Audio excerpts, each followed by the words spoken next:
All right, folks, let's get started. To be honest with you, I started a little bit on this and then realized that my camera was muted. Um, so we're going to start over real quick. Um, we're finishing up this portrait of Nathana. This would be the third session. We're going to concentrate on the eyes, the nose, the bottoms of the nose, like where the nostrils are. We're going to work on the flesh tones a little bit. This is really just a block in, so we're gonna. I think the drawing is fine. Um, I think the drawing is fine. The paint's a little sunken in because I haven't really painted on it since the last time we chatted. But I just kind of started on that left eye there. As you can see, it's a little darker than the other ones. I think I got made a little too. I think I took up a little too much of the whites of the eye, so we're just kind of getting started fixing that. I got two piles going. I've got a kind of a light pile and a dark pile. My iPad keeps turning off for some reason. It's plugged in. Kind of this side. I'm just going to make that a little bit bigger.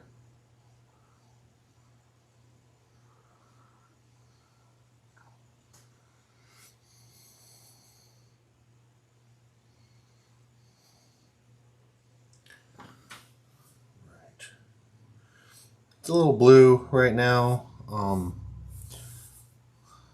I think towards the edge there it should be a little redder, or a little more flesh tone if you look at the source image. So I'm going to grab our flesh tone color.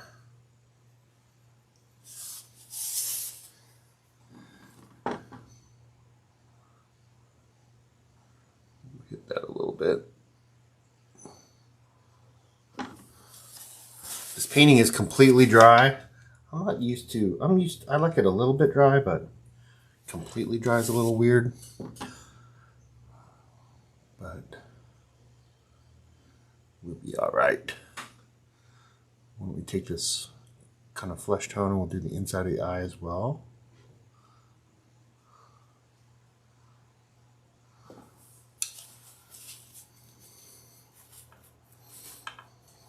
You can see I got to widen that iris a little bit. I've got a dark brush and a light brush going.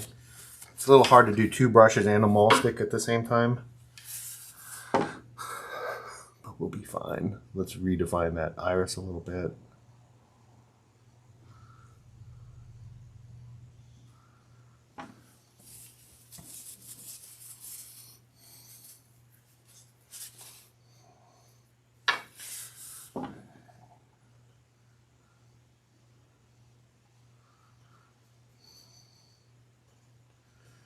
And then I'm not going to do the whole iris, but let's get that pupil wet.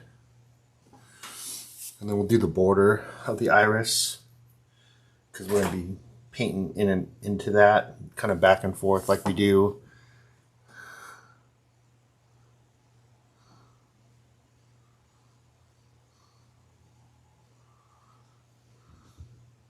Keep in mind that this is going to be all pretty dark.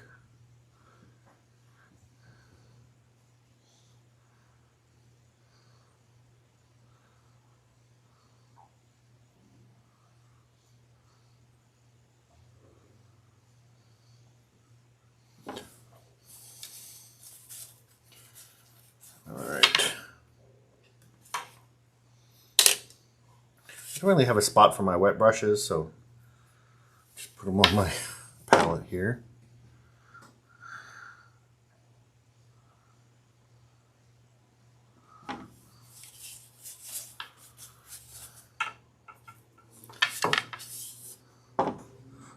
Nathana was our model on Wednesday.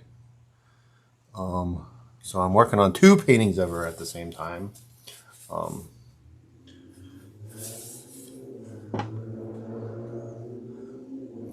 The other one is pretty terrible. I kind of make her look like a little old lady, but it's all right.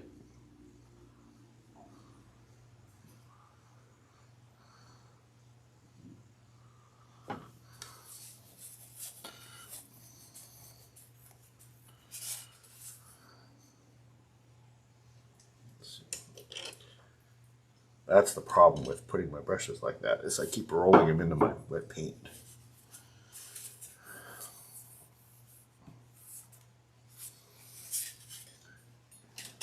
I've got this thing here. It's called a easel brush clip, but I've literally run out of spots to stick it. I kind of like it on my left side, but let's see, maybe I can put it here.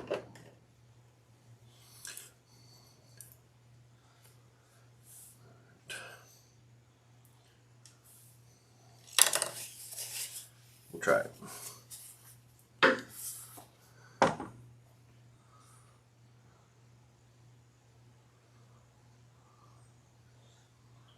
When I was a kid, I had a workbench, and I'd get so many tools on it that basically everything was lost and useless. My dad used to say that my workbench would, when it got messy, look like the bridge of the Battlestar Galactica.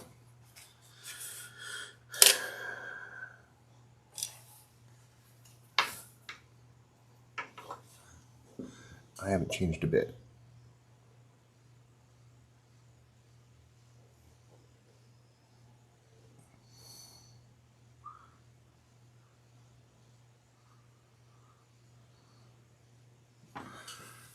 All right, that's probably okay. Let's get some color in those eyes. So I'm gonna clean both my brushes. It'll take me a while to get used to that brush clip being there.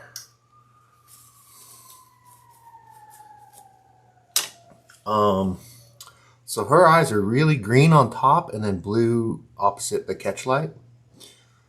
The catch light is that really light reflection.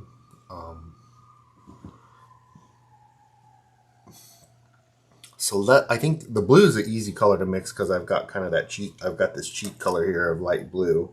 As you can see, I have no green, so we have to mix that. So why don't we start with that? I'm going to start with, for my yellow, usually when you mix colors, you start with the lighter color first. So my yellow, I'm going to use golden ochre. My blue, I'm going to use this French ultramarine. That's obviously too blue and too dark. Some more of that gold ochre in there.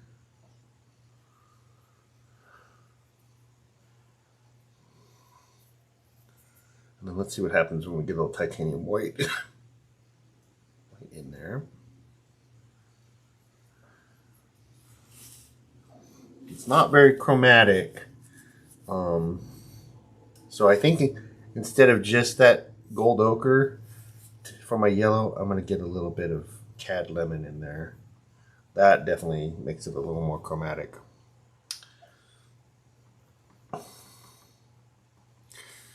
And so we could see quite a bit of the top of her eye. So let's paint that.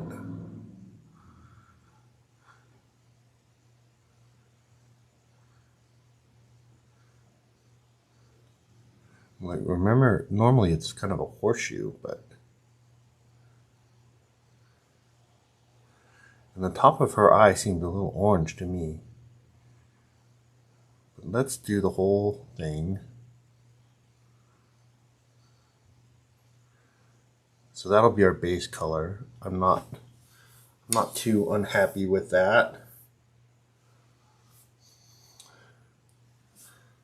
Let's get a little, oh man. Out of all the colors I squeeze out, I didn't squeeze out any cad yellow. But I think it's right here. Nope, cad orange. Let's not fuss with that, let's just get orange. We'll put a little bit over on the side here just so that we don't mix it too much.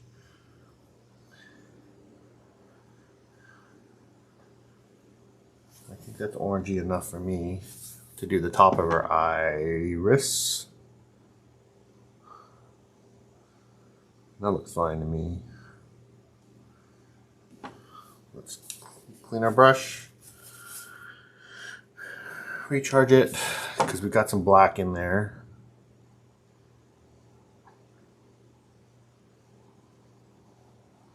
Just got a little too much into the iris. not the iris, a little too much into the pupil. So that's not too bad. So we'll fix that black. Fix that black. And then so I see the rest of it we could use that light blue for. So let's get a little bit of that. For good color harmony, we want to mix that into the colors that we've already got started here.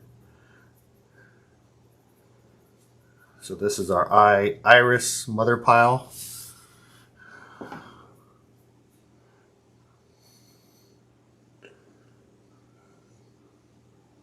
And we'll start with that.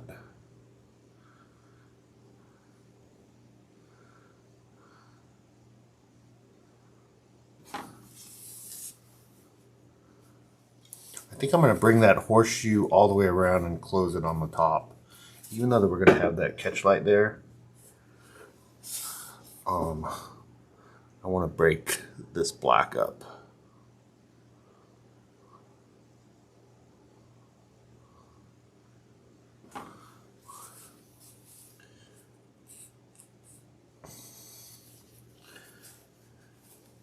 I think for me, instead of having a light brush and a dark brush with this mall stick, it's easier just to clean the brush and start over. All right, I want to redefine that black ring around the iris a little better. Kind of blew it up.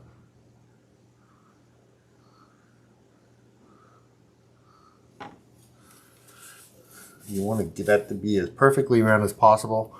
And I'm sorry, the angle that you guys see that iris, it looks like an egg, but I'm right in front of it, and that's just the problem with this camera right here behind my head. It's just a problem with the angle of that camera. We talked about it before. It's hard for me to put the I can't really paint with the camera between my face and the painting to give you guys the perfect view. So that's the view, unfortunately, that you're stuck with. But trust me, the iris is almost perfectly round.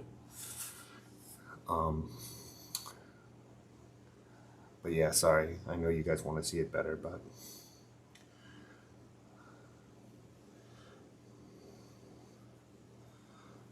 all right.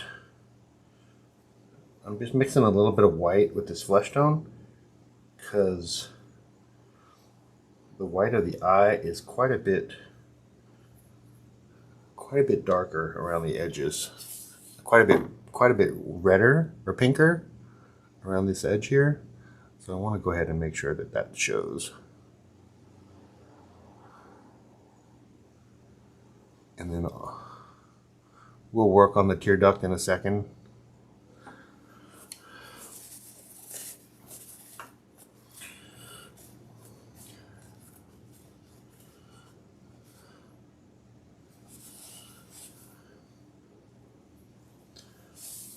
I'm going to turn my hat around too, because I see that the bill keeps sticking in your guys' view.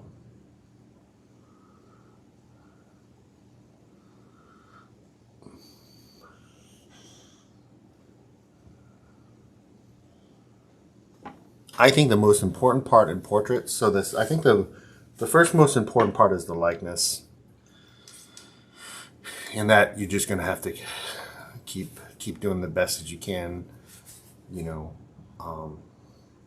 But then the second most important part, I think, are the eyes. Even if they're a little overemphasized, maybe even a little garish, I think the eyes are super, super important. So this, let's do the catch light. The catch light on this one is kind of all over the place. It's all over the top of her eye. So I'm just going to start with a couple dots. Let me turn my hat around.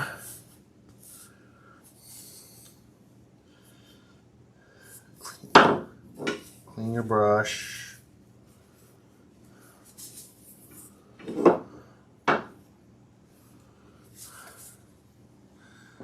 And it goes up here a little bit as well.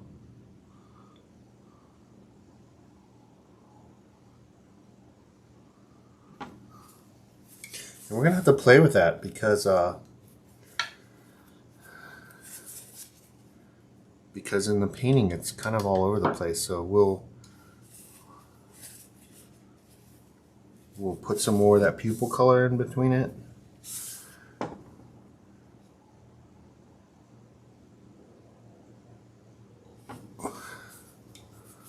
We're gonna have to fix it a little bit with the iris color.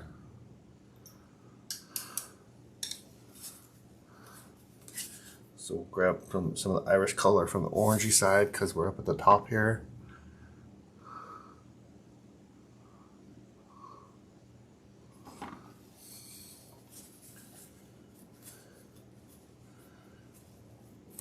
And then I want to lighten up that iris color and get a little more chroma in it, specifically a little more blue. Is that thing plugged in? My iPad keeps turning off. At least it's not locking. Yeah, let's get a little more chroma in there. If it looks garish, we'll knock it down, but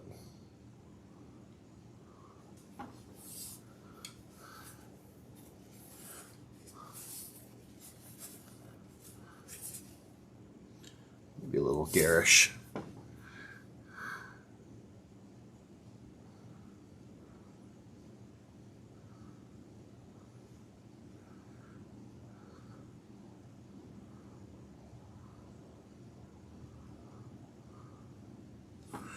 Yeah, let's start with that. Let's start with that.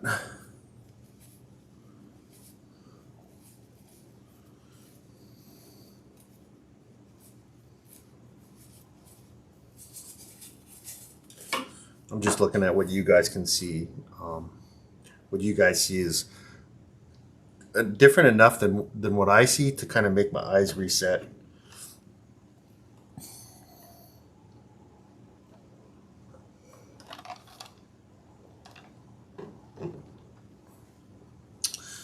Whew, ice waters.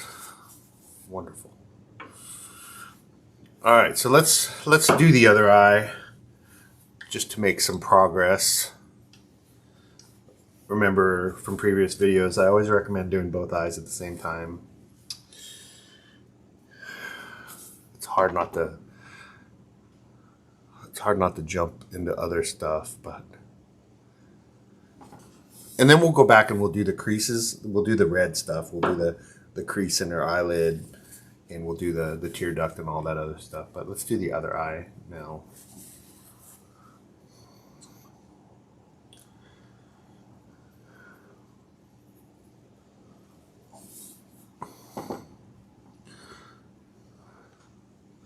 We painted plein air today at Vasona Lake in Los Gatos.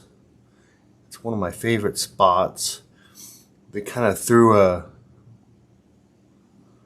little monkey wrench at us today, though. I've been painting there for pretty much since I've been doing plein air. Quite a bit more when we started. Just because it's pretty close to me. And for the first time ever, they had the when I showed up, and I'm always there an hour early, the gates were locked. So thankfully I wasn't expecting 100 people. I was expecting about a dozen people. And the gate was locked, so there's always this kind of a second or two of, oh my god, what do I got to do? What do I do? I got painters showing up, and the freaking gate is locked. They had some kind of running event there today, and what had happened was so many people showed up for it that there wasn't any parking available, and that park is huge. And so what they do is if there's no more room for people to park, they shut the gate. And really no explanation or anything, they just lock the gates. You could see everybody on the other side, and then you're kind of out in the road wondering what the heck to do with yourself. And I had Izzy with me. Izzy's my dog. And I had her little stake that I could corkscrew into the ground and leash her to. And normally it would be no big deal. I don't mind walking a little bit. But to walk to the spot where I told everybody. I want to say it was, grant me, it was a mile. So I've got a little dolly for my plein air setup. Actually, it's for my paint setup, for both studio and plein air. It's like a little, it's like a little tool bag with wheels, and which I love. But today I got to drag that thing and my dog 2 miles both ways, so 2 miles total. And then I was late to my own event. Thankfully, nobody else could get in either, so they were late as well. And then there's always confusion, even though my meetup group, there's a chat for the event, and then there's also a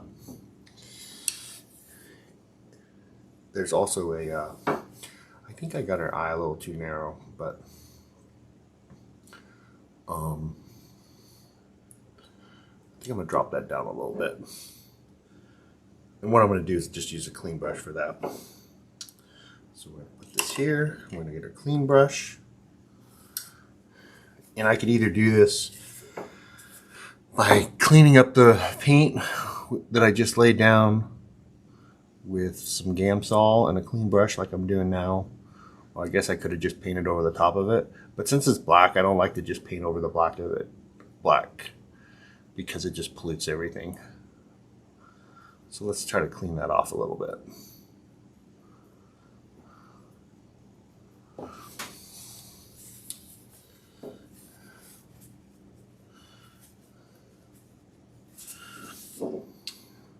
So I was expecting a dozen people. I'm sure half the folks, half of us ended up painting. So maybe six or seven people ultimately showed up.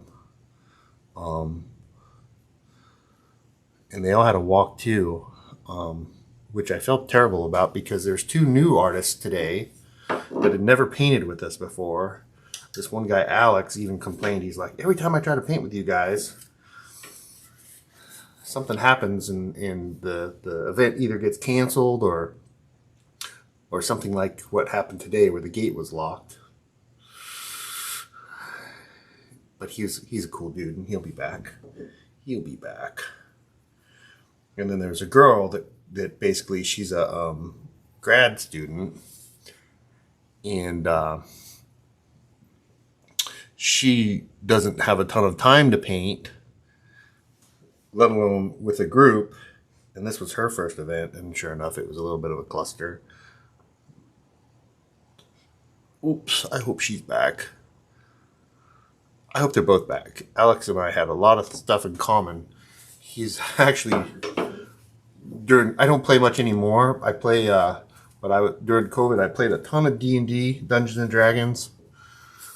And whenever I go up to Seattle to hang out with my buddy JJ, we usually end up playing some D&D. His son is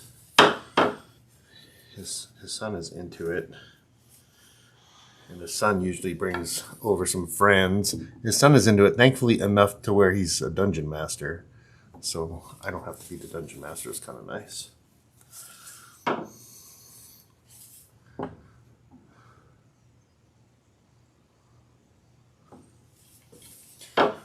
All right, we're supposed to be working on this other eye.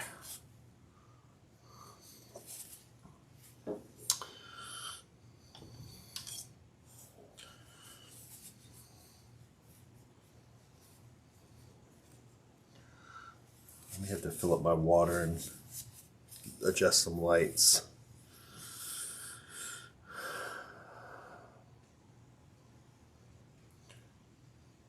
All right, so let's do our iris, the black around the iris. First, let's make sure our shadow and our eyelash is good.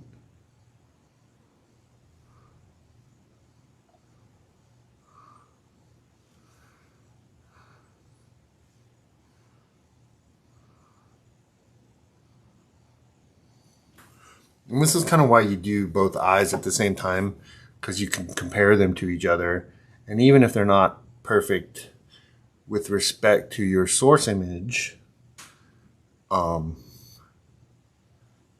you want them to at least be perfect with respect to each other, or whatever perfection is, as close as possible.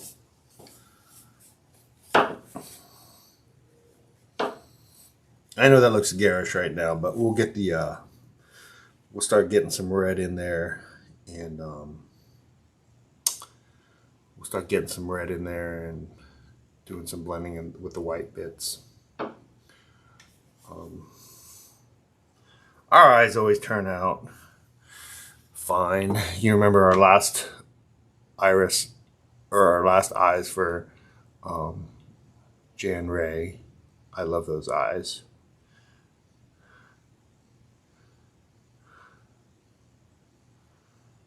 Lots of people love those eyes. I'm still getting compliments on it.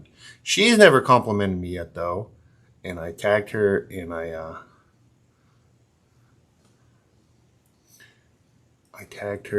I got some comments in that museum app that I got her picture from. And she actually solicits people. She will literally post a picture and say, "Please, somebody paint my portrait." And I did, and I get no respect. Which, I'm just joking. I don't need any comments or feedbacks. I'm just happy that she posted it. It's so interesting, even though that if you don't know what I'm talking about, look at the previous portrait that we did. Jan Ray is the model's name. I'm just so thankful that I found something that was interesting enough to paint, and that somebody posted it for free.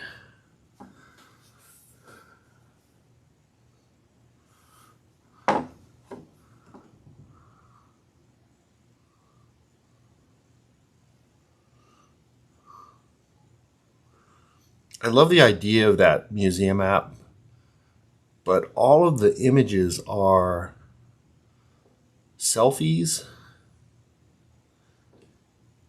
or lit for like magazines, not really for portrait painting. So they're lit so that there's no wrinkles, there's no shadows.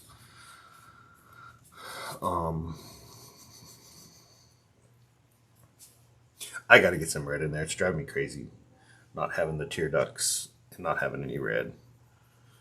So I don't like that color. That's garish. Let's get some transparent red oxide in there. Some of that flesh color. See if we can get the garish out of that. And then so it's kind of orangey, so to knock it down a little bit, we'll use blue. We use a light blue.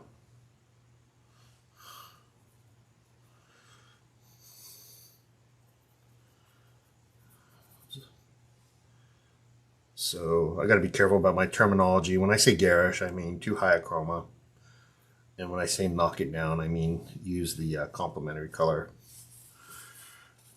to gray it down.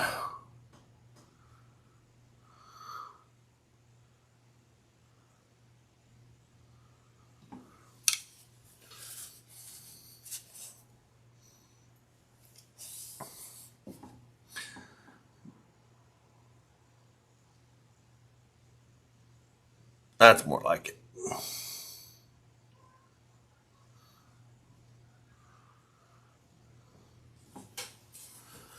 That's more like it.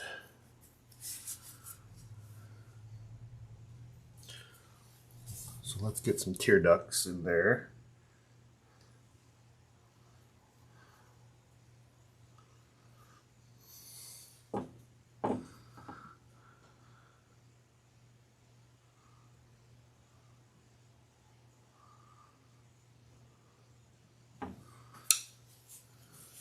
Work on that, I think.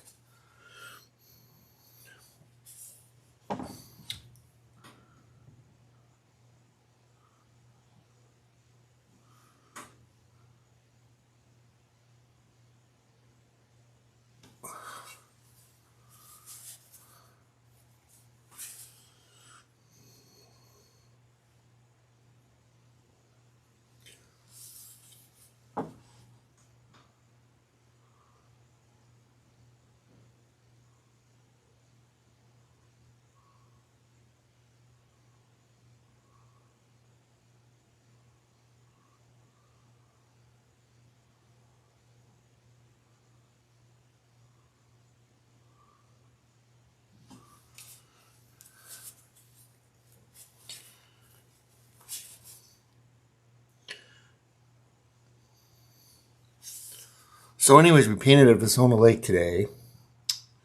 And the 6 or 7 people that did show up, we had a really nice time. Vasona Lake is just super beautiful.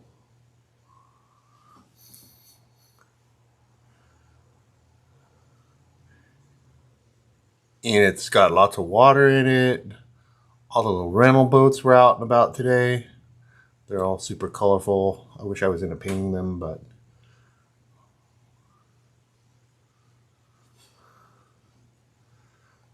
when I'm hosting the plein air events on Saturdays, I'm kind of in host mode, so I kind of do, especially when, like today, when there's 2 new artists, I do a lot more talking than painting. So it's kind of hard to, I'm not good enough yet, or I haven't been painting long enough yet to where I could talk and paint boats and architecture and docks and stuff like that. But I could paint water and trees and still talk at the same time.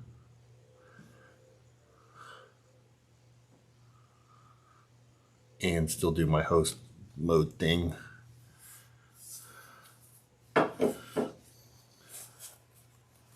By host mode, I mean just be social.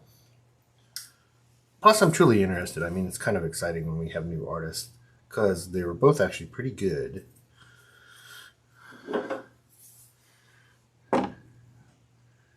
And I was saying there's that one guy, Alex, that I have a lot in common with, so I hope to see him again.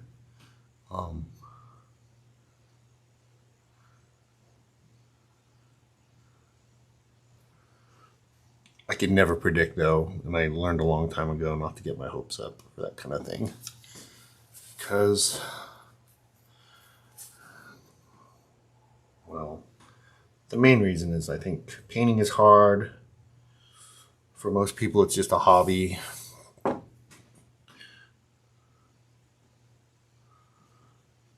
The girl was cool, too. Her name is Eve.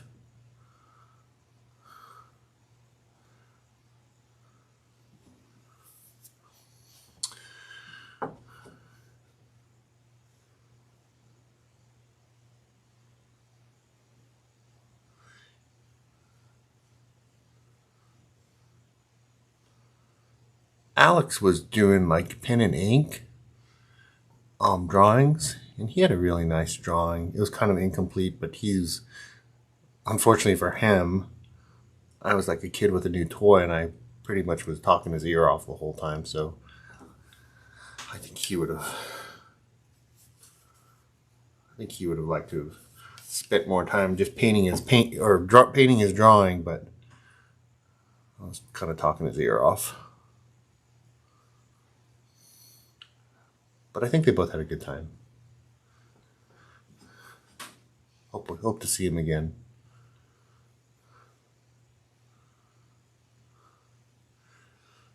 And then we had some regulars. C, Jane. We've got kind of a new regular. Her name is Man, M-A-N-N. I feel weird calling a lady Man, but that's her name. And hopefully she sticks with it. She started with like no art supplies, a little bit of watercolor stuff. And I noticed today she bought herself a really nice Strata easel, just like the one that I use. And she's been to every event for like the last 3 or 4 events, I want to say. Every plein air event. And she's nice and social, and but I hope she sticks with it.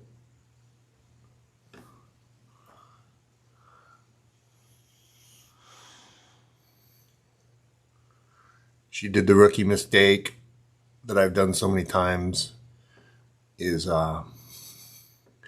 she showed up without any panels to paint on. So she went out and she bought that Strata easel. I don't think she bought like the full kit, but she probably spent $500 on art supplies. And I really wish that cad yellow was up close so I can use it. Let me just see if I can find it real quick.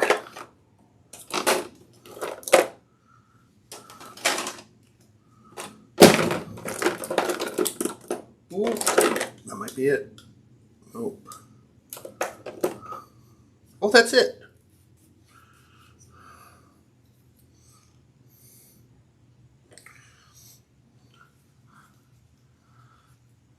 I want this cad yellow for the tops of the iris.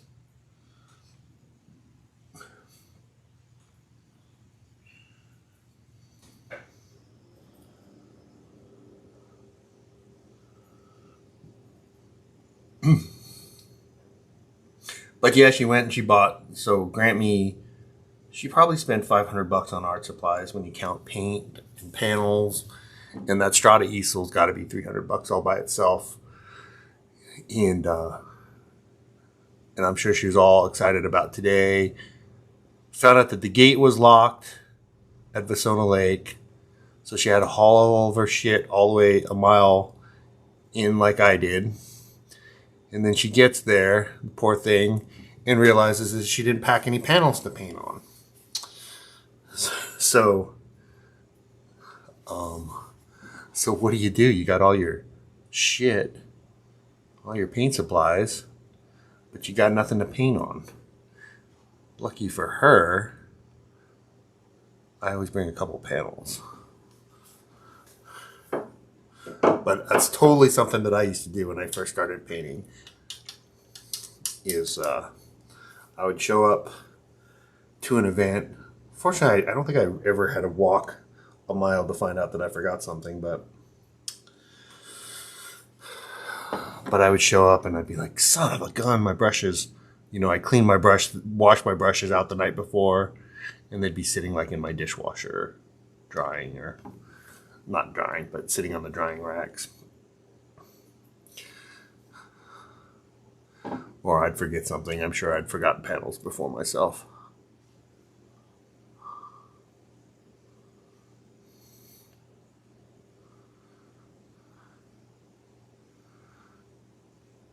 And then, of course, I'd overcorrected where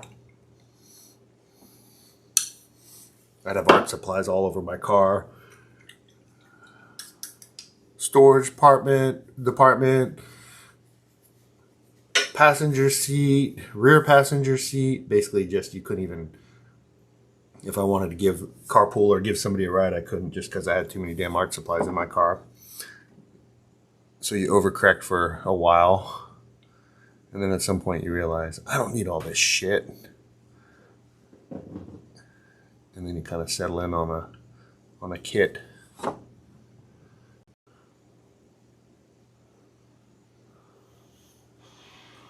I'm so full of shit. I've got so many damn art supplies around my house. They're not in my car anymore, but they're all over my garage, in my dining room. And I actually have an art supply room that I don't even think. I think if you sneezed in there, you'd blow the doors off the place. There's just no room for it.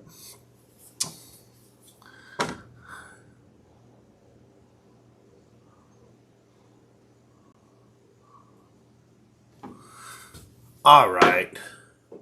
Let's do the catch light in that eye. Boy, it looks like she's got cat's eyes in the in what you guys can see.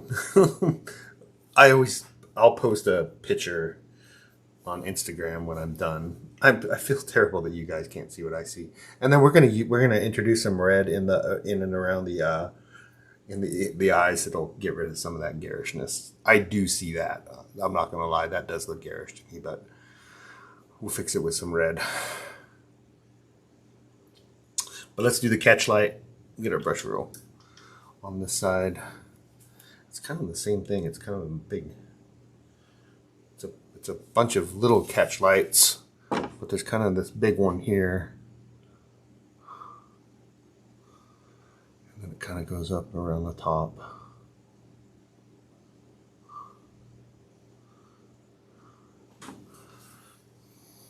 And then while I got this white on my brush, let's take a look at the other one. Again, I think we knocked that one down a little too much. So we can put a little bit of it back.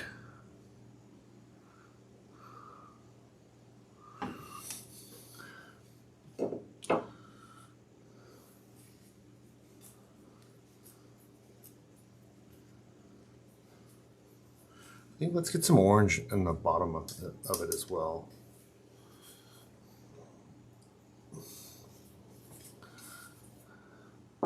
It's kind of right down here, right about 6 o'clock. There's some orange in there. And right about here, there's a little more orangey.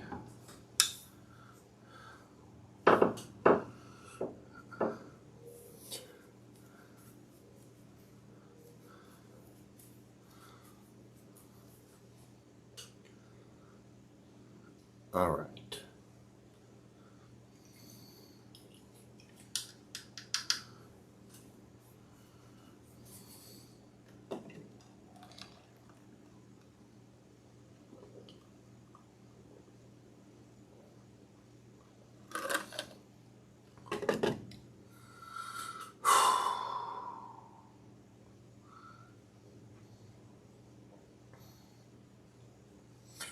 That red is very red, very red.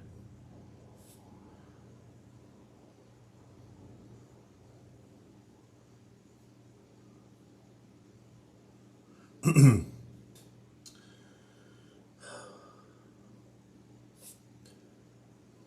they don't screw anything up here. Let's.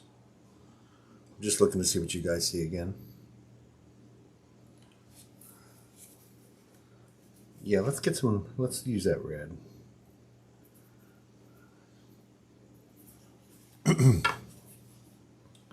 So let's go this side. Since we're over here. So this is the eyelid where it creases.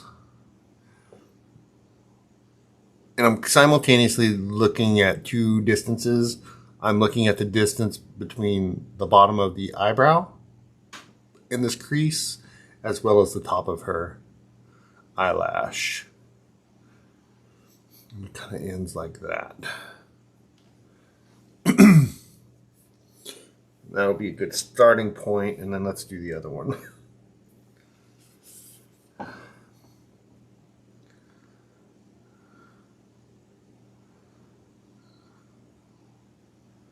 And this is a case of doing the best that you can, but just getting something on the canvas.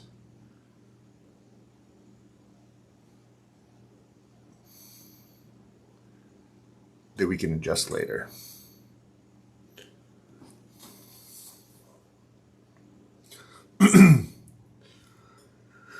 And it's also an opportunity to look around the eye as well and see what we can fix. Because it'll be hard to fix when we put eyelashes in. Probably should wait till the end to do eyelashes. We were talking last time about the difference between painting from photos and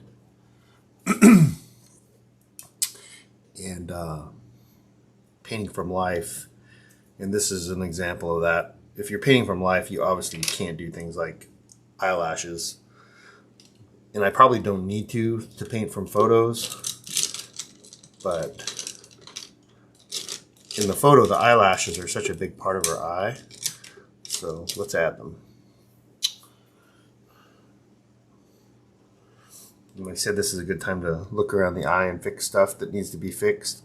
Because like, here's an example.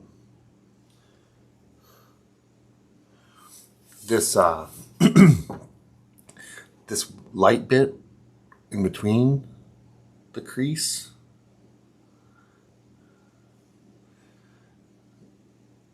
and the top of her eyelash. Unfortunately, it's not that light. It's quite a bit warmer than that. But at least let's make it uniform.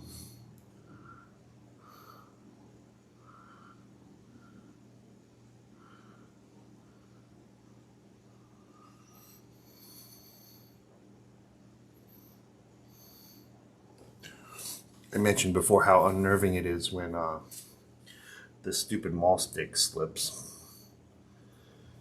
I still jump every time it does. And of course, every time it does slip, it jacks up my painting.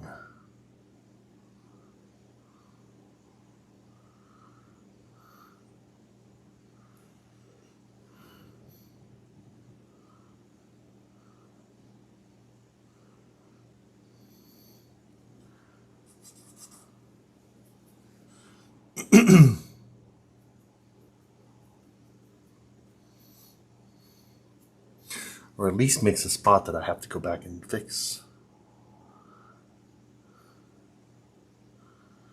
Trying to stay out of that black. You can see I touched it. Since that black is cool, as soon as you touch it, it kind of neutralizes the warmth.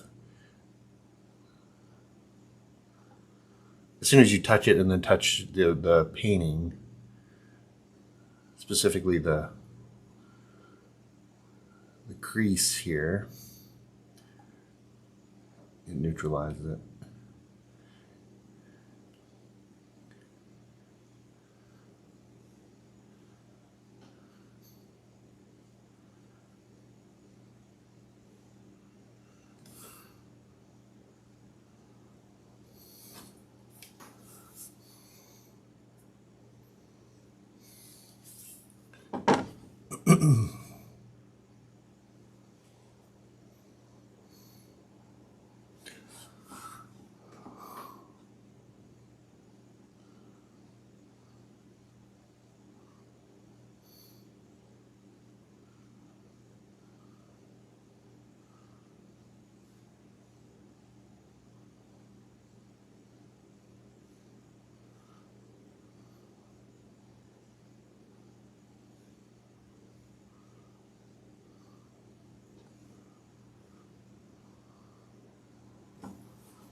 I'm just comparing. If I'm not talking and I'm looking left to right, I'm just comparing the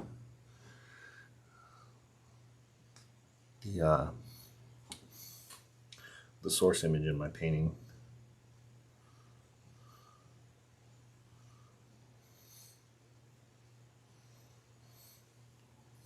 This is a fun little thing. I think that's from not washing my brush or not having enough paint on it. See how it's like, it doesn't make a perfect chisel.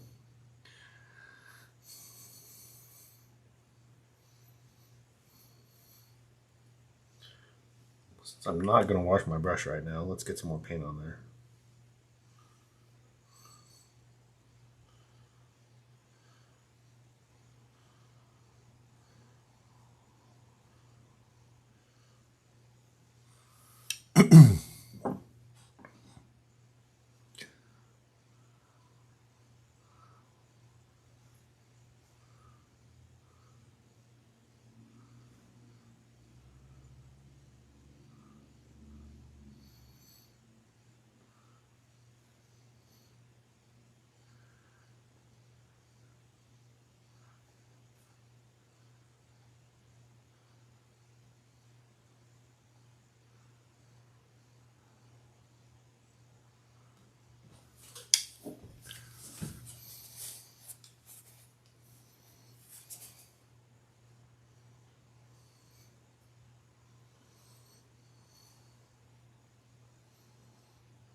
That buff titanium is the perfect color to lighten up that rosy beige.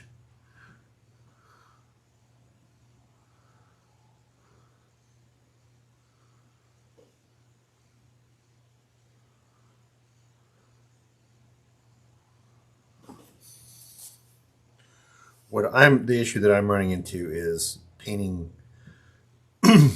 on a dry painting. I should have oiled it out, but now I can't because I've got spots that are wet and I've got spots that are dry. And if I try to oil it out now, I'm just going to smudge all the wet stuff around. To oil out a painting, it kind of needs to be dry. But I was lazy.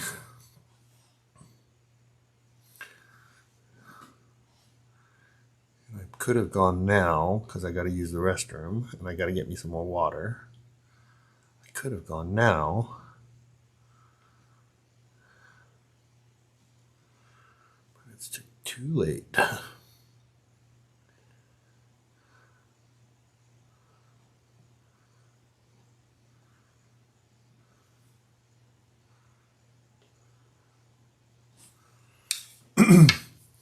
But yeah, why don't we take a little break? I'm going to use the restroom. I'm going to step back a little bit and take a look at this. Close my blinds. Maybe turn off this light that's blowing out the side of my face.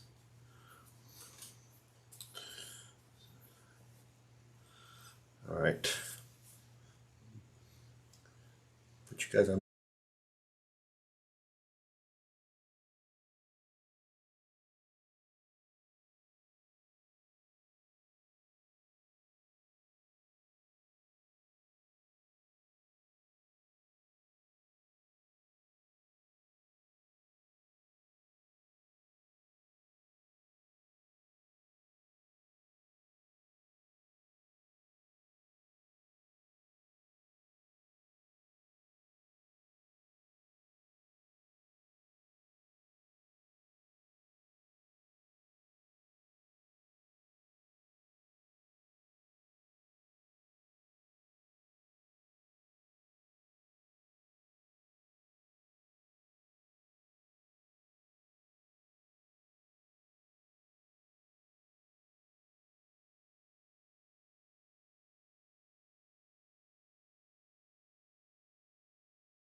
Hopefully that wasn't too bad. Too long. Let's see here. I think we could make that a little closer. Yeah, it looks pretty garish with that light directly on it. Mainly because the rest of the painting is dry and kind of chalky. Like I said, it needs to be oiled out. We could oil out. Whoops, I'm frozen. Huh. Yeah, that camera's frozen. Let's see. Let's just restart it.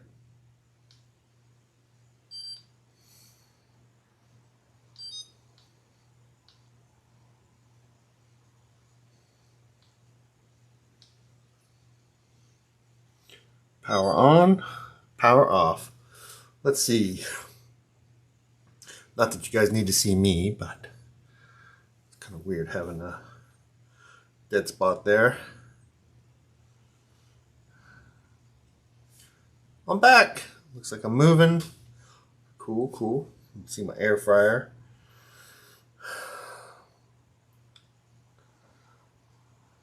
Anyways, like I was saying, it's the problem that it looks garish is because the rest of the painting is dry. And when oil paint dries, it kind of sinks into the substrate or whatever it's painted on. Like this is gesso.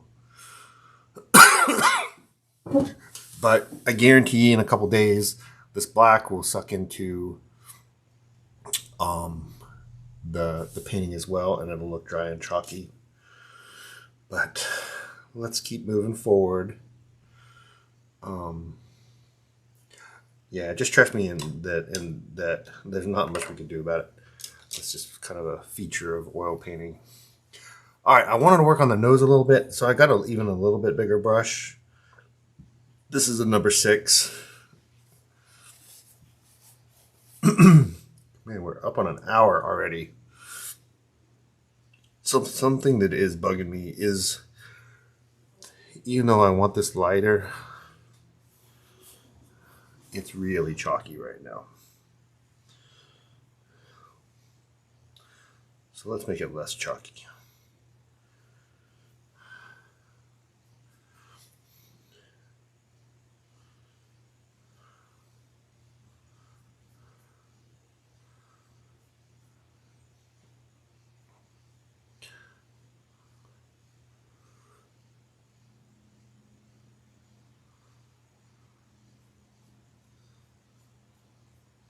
I want to work on the nose a little bit now, but you'll see me bopping around. Since I've got kind of the nose colors on my brush, I could do stuff like fix other things that are the same color as what I have on my brush.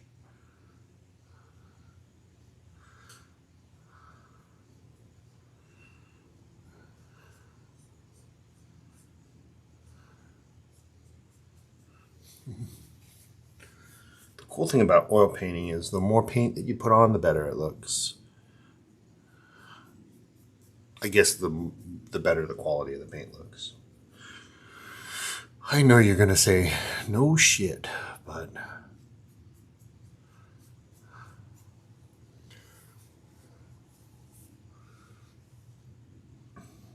it's hard to remember that when you're painting, because I think newer painters, I'll speak for myself, I kind of sneak up on stuff. Like I'm not a good enough draftsman to just be able to nail a drawing of something first try.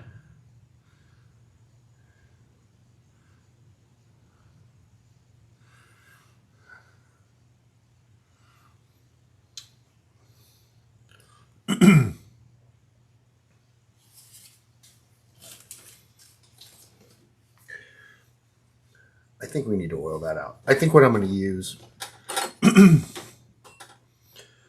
I've got some Gambling solvent-free gel. I think we're going to use that to oil this out a bit.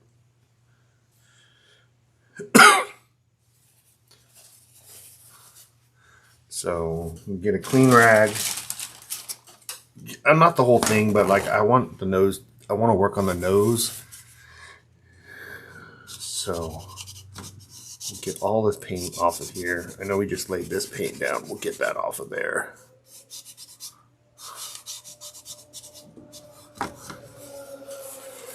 And then we'll get some of this solvent-free gel out.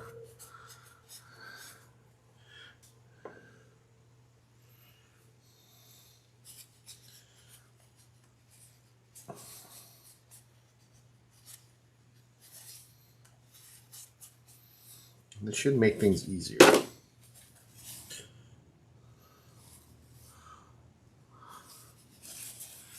shouldn't do it with the brush that's full of paint.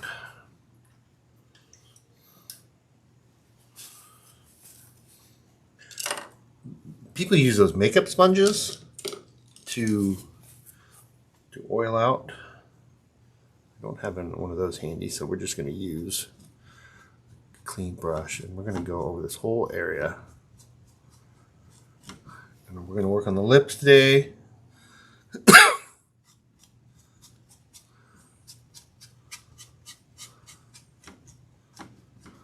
Look to the side, see if I can.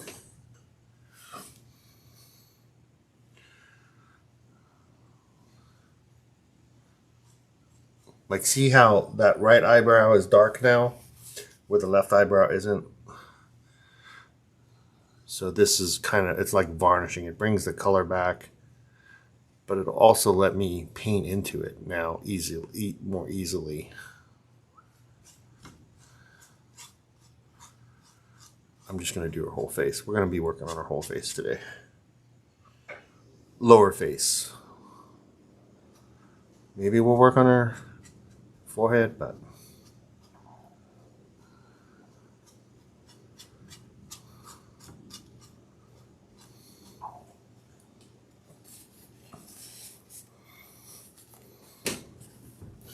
so we should have done that to start with.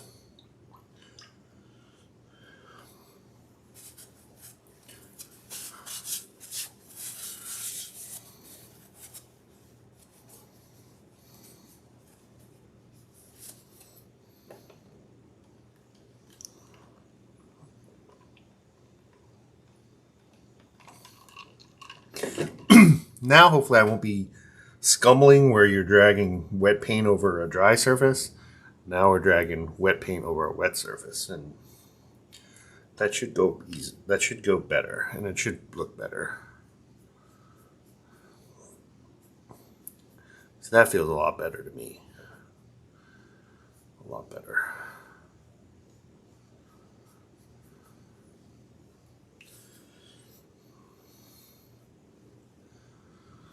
Much better.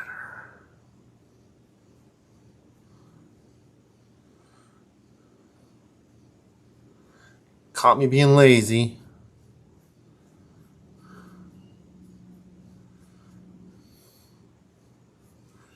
See, that almost makes it fun to paint now. Almost.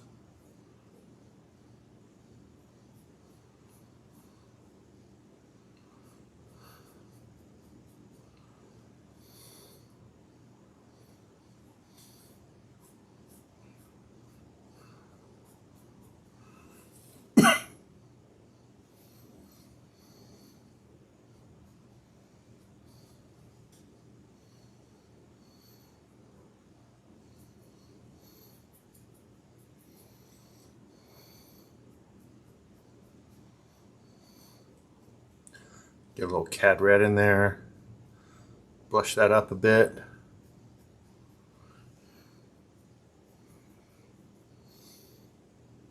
Get a little cad red over here. Blush that up a bit.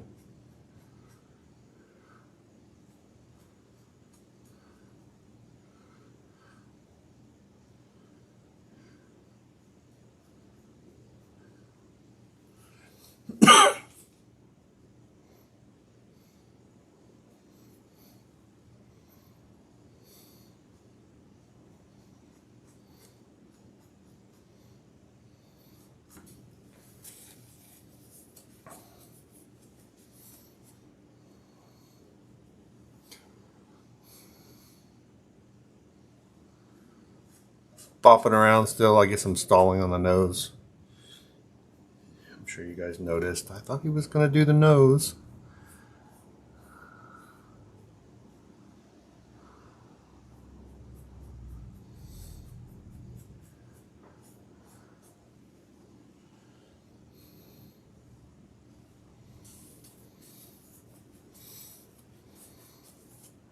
Alright, so where we left off on the nose was I was saying that this buff titanium is awesome for lightening up this rosy beige.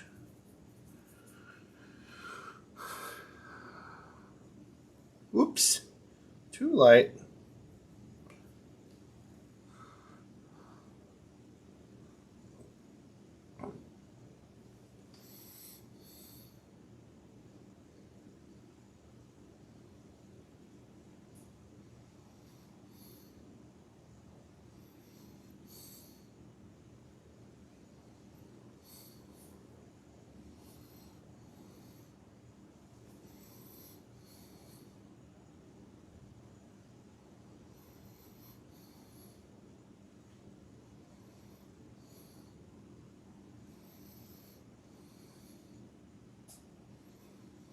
So I was watching Stephen Ballman.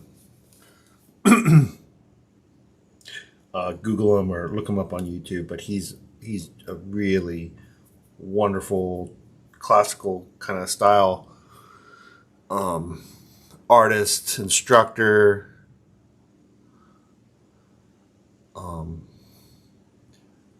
young guy. Compared to me, I'll say young guy, but just a wonderful, wonderful artist. And he does this thing, and I'm kind of ignorant. Like I've never had any formal art training. I've taken a couple workshops and watched a gajillion YouTube videos, but he every layer, he'll go back and he'll redraw all the lines. I think he calls it redefine all the lines, which means he'll go around. So he does his initial sketch with a kind of with a flat brush, and he will his drawing before he starts painting is absolutely perfect. And every stage and every layer of his painting, he will go back and he'll basically just paint the entire thing over, just like he was creating a painting from scratch. So he'll go back in and he will take that same flat brush and he'll redefine all the lines.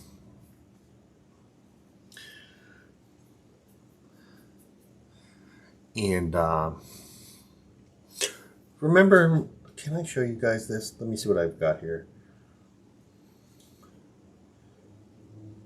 When I showed you this, so those lines, he'll go back, the green lines, and he'll redraw all those lines with I think he does it with raw umber. And then he will paint a whole new layer on top of the previous layer. And, he's been painting so long that he does it pretty quickly. And it looks so good. Kind of like I was saying earlier, that every layer of paint just makes your painting look so much better. Man, he proves that over and over. He's got a pretty reasonable Patreon. I think he's got a Discord server. But Stephen Ballman, not to be confused with Stefan Ballman, who's a pretty popular artist as well. But Stephen Ballman.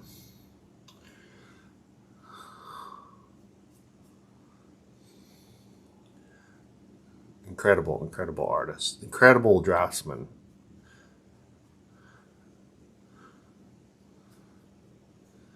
Incredible teacher.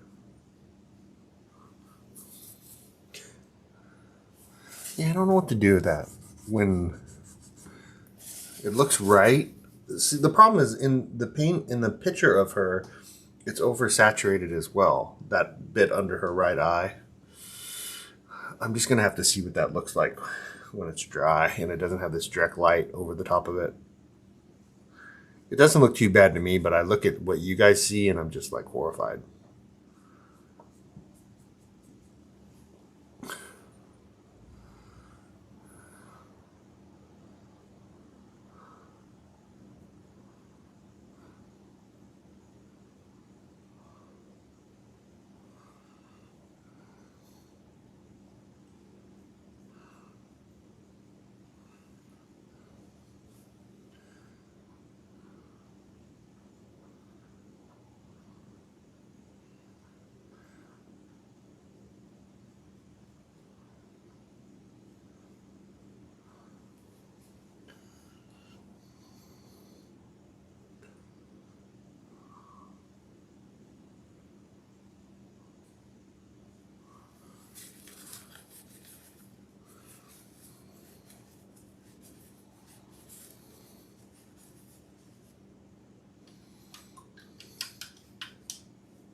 Well, this is the brush that I was using to do the oiling out. Let's work on that nose a little bit. A little bit more.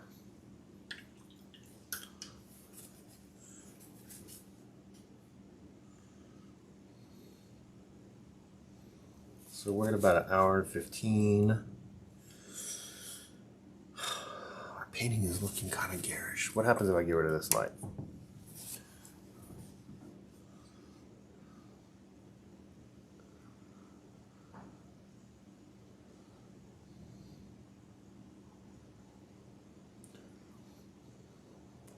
Let my eyes adjust a little bit. I don't think that looks too bad. But yeah, let's work on the nose a little bit.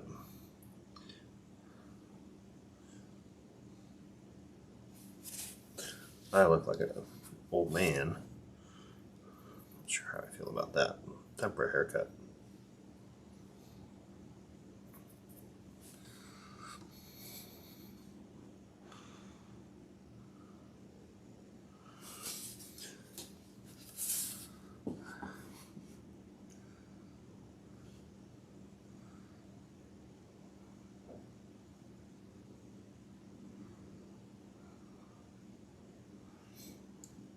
So the reason I brought up that whole thing about Stephen Ballman and redefining his lines is because I think that's what we're going to do with his nose.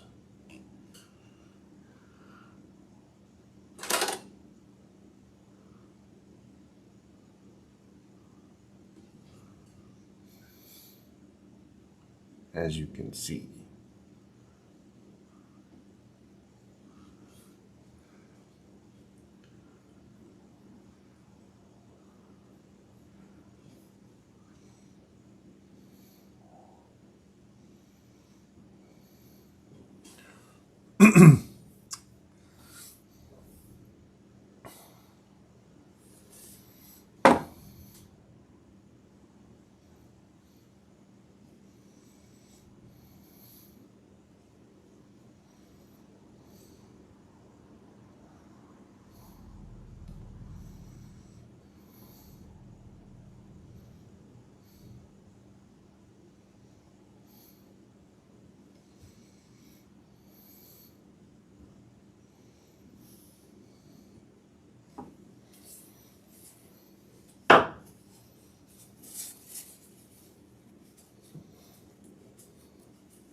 Yeah, I don't know what to do about it. It looks terrible on camera, but it looks a lot less terrible in the actual painting.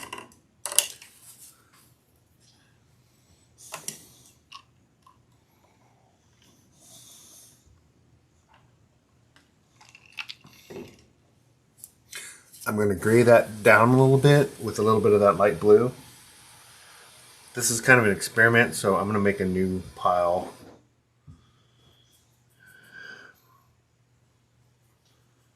Over here. I know what colors I've been using for my flesh tones. It hasn't been that many. But I don't want to pollute my mother pile. Even though this may end up being a new mother pile.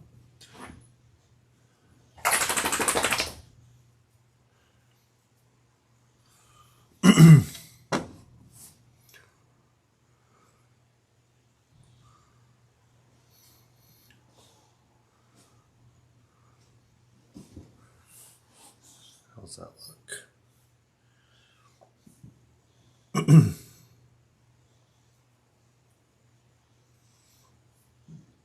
You guys can see my palette okay. That's good.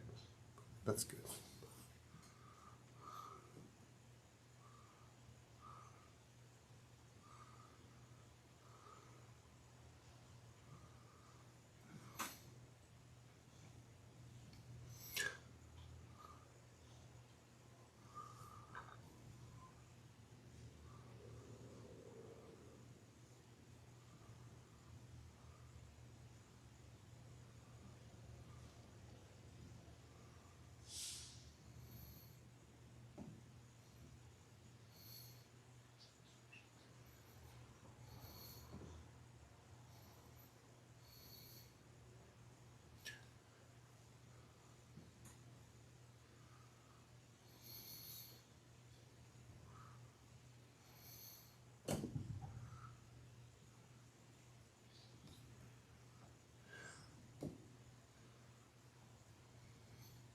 Not only am I not talking, I'm not breathing.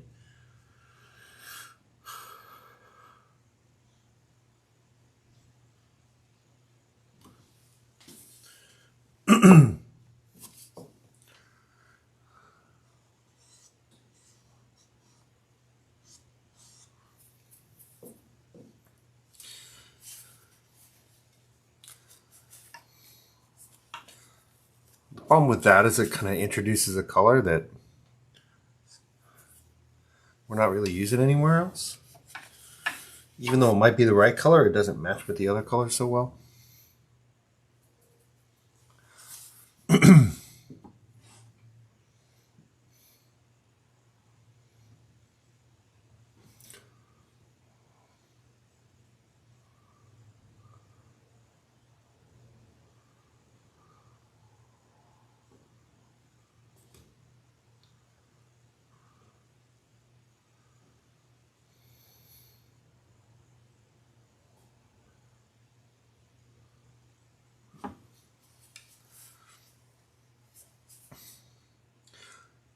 It's also good to remember, now I know it sounds obvious, but it's a good time to remind ourselves where the light source is coming from.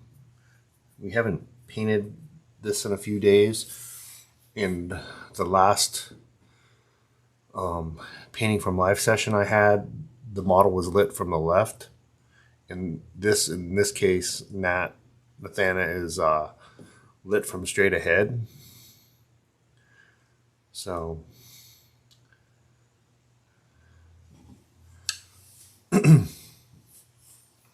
let's not forget that. The catch light in the eye should have been a reminder because it's at the top of the eye.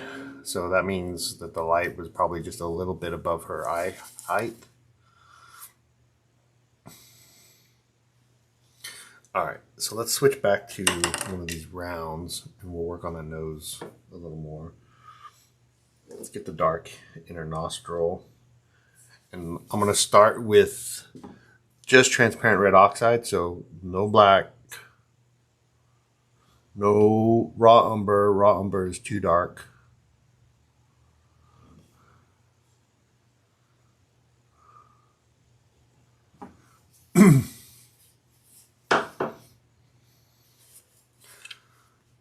So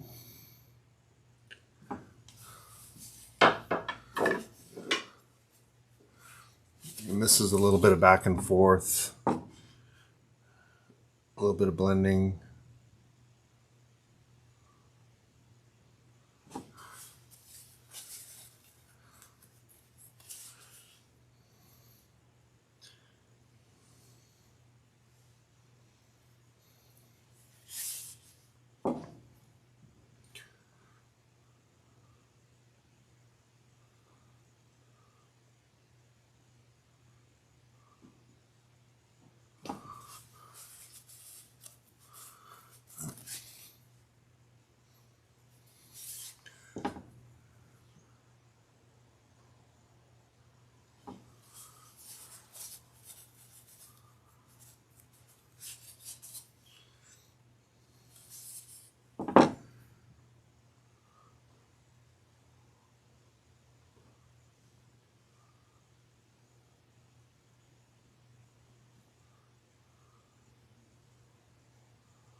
Try to maintain some good discipline with keeping your brushes clean.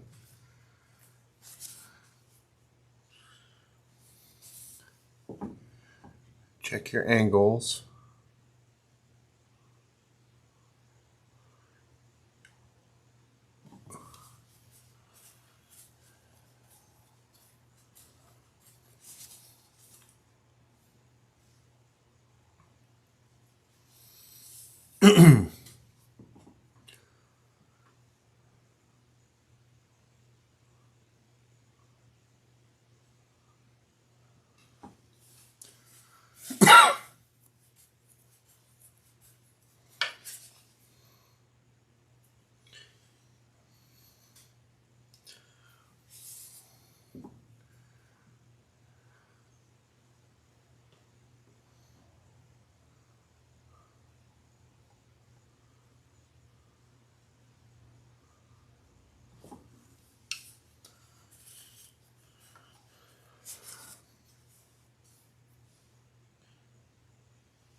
I feel like I really screwed up by letting this painting get so dry.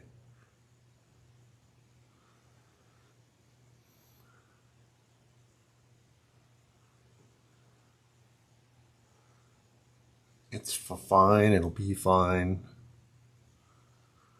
but it sure makes it harder. And I noticed, even though I talk so much about not making it, leaving any ridges, there's absolutely a ridge right here. Like I'm trying to decide if I want to take a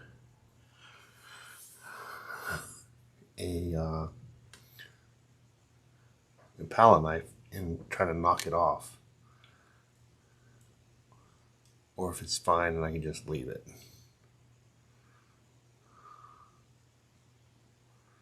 I don't think it's fine. It's bugging me.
Just a little bit of raw umber in there. I'm kind of struggling with this line.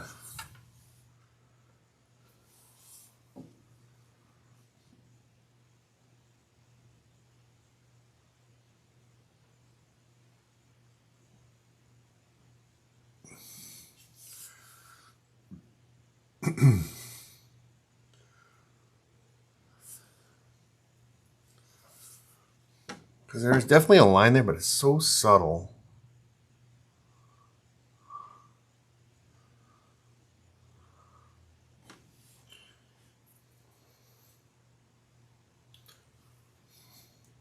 Here there's absolutely a line. And here there's absolutely a line.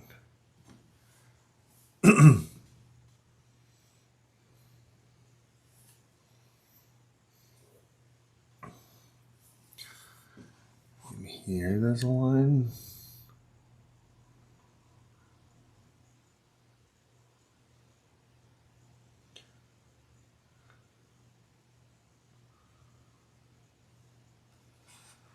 Here there's a line.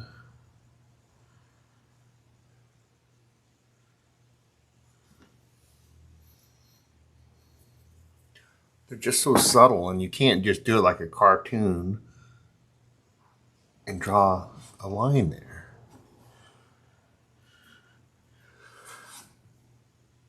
You kind of suggest it, or you draw the line and then you kind of blend the harsh bits out.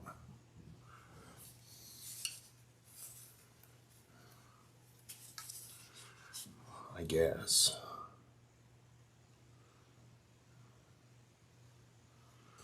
Again, this is a problem with painting from a photo. You would never do this painting from life. I've certainly never seen anybody do it.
Sorry for not talking. I'm kind of experimenting.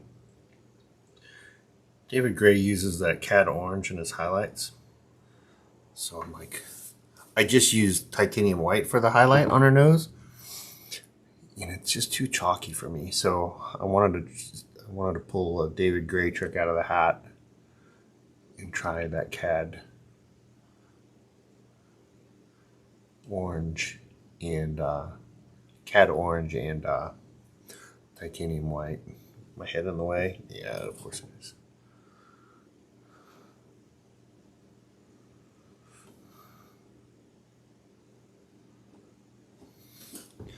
And I have to say, I think it looks better.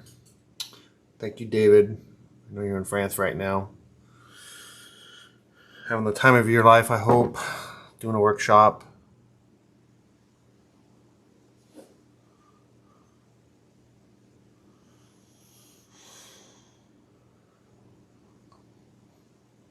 I wonder if you're teaching people right now to use cad orange in their highlights. Would that be a coincidence?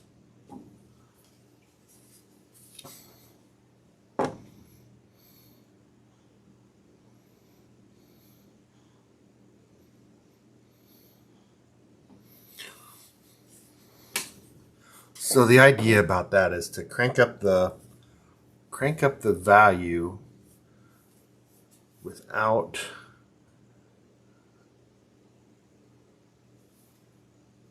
while still keeping the chroma or the color.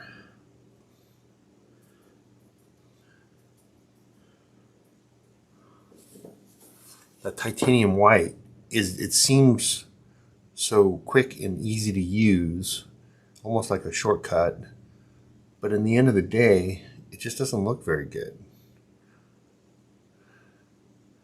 you'll see other people's paintings and you'll be like, why is it that their painting doesn't look chalky and mine always looks chalky? And it's stuff like we've discussed, which is not using titanium white to lighten everything, but to use colors that are naturally a lighter value,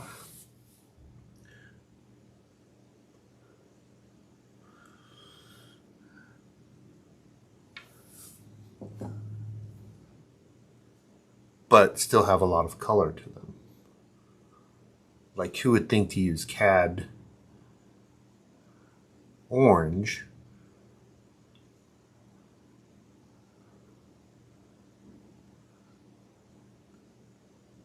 for a highlight, unless you just know. But it makes sense. I mean, if you go off of what I said, it's a lighter value, especially when you mix just a little. I'm not saying don't use any titanium white, but with just a little bit of titanium white, it makes for a beautiful highlight. And I'm absolutely blending and fussing and knocking ridges down, but we're kind of in that stage of the painting.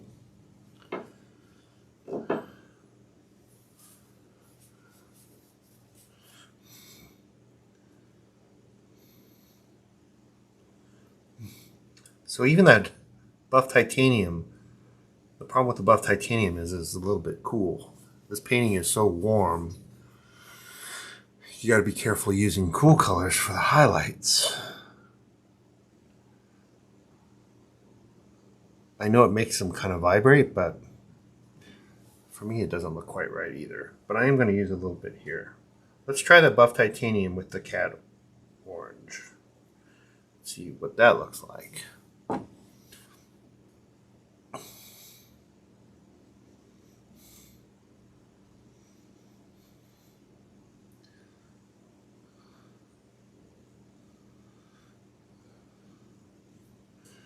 You got to be careful also with using a lot of different tube colors of paint, because then that's when you start losing your color harmony.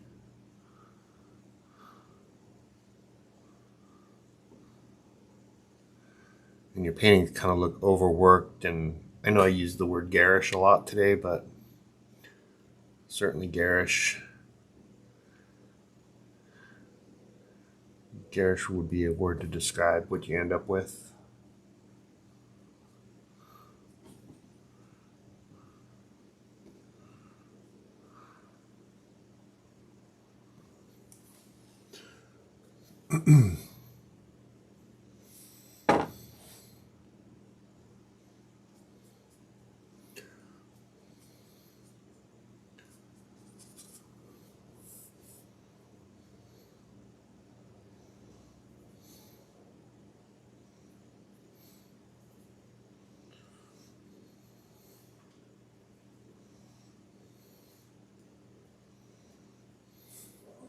I don't mind that at all.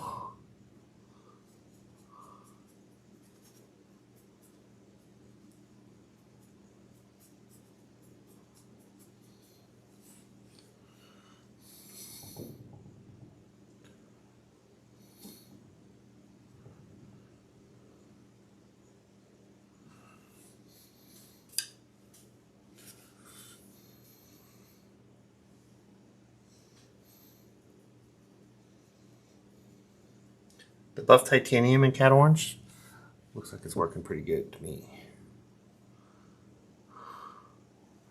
That might be the wrong spot for that though.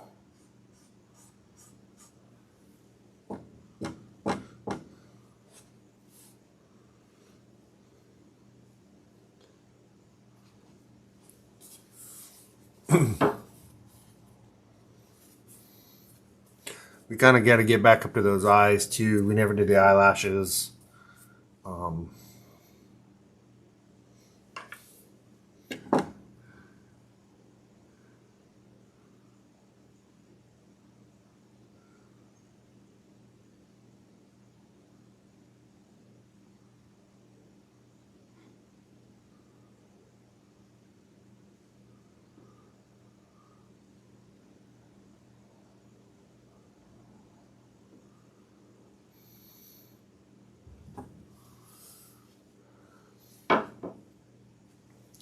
kind of getting a little crazy with that.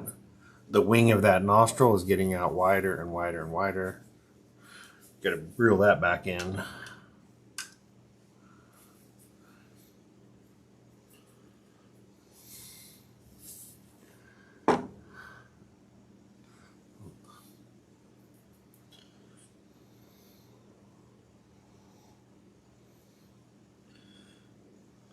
What's fouling my brush is the Gamsol.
Still doesn't look right. I keep widening it, the wing, and then thinning it back down.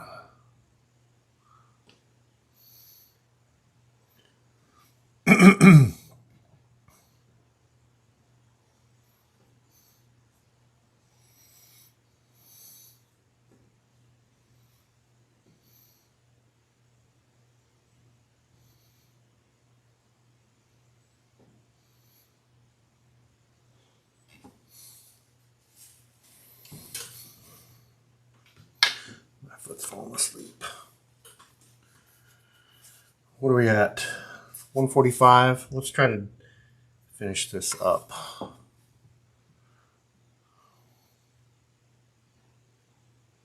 Or at least this session.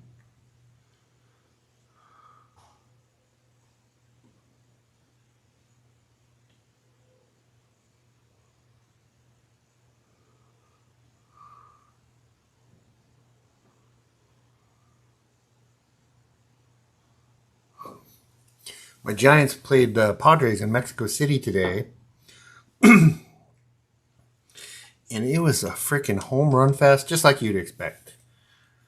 The altitude I think they were playing at was over 7,000. I don't think it was quite 8,000, but It was definitely 7,000 feet, and it seemed like anybody that touched the ball just knocked it out of the park.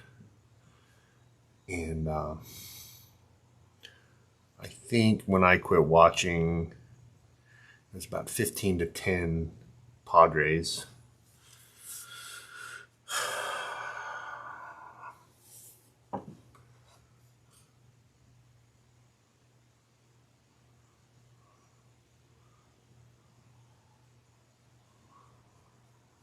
I always tell myself I'm not going to get all wound up about something that I have no control over. But man, I love baseball.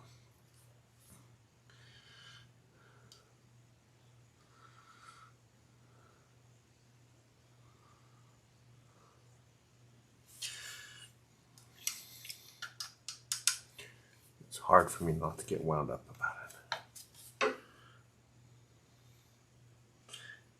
I wish I'd played in school. So I got to. I probably didn't have to, but I had it in my head that I don't think I could have afforded not to.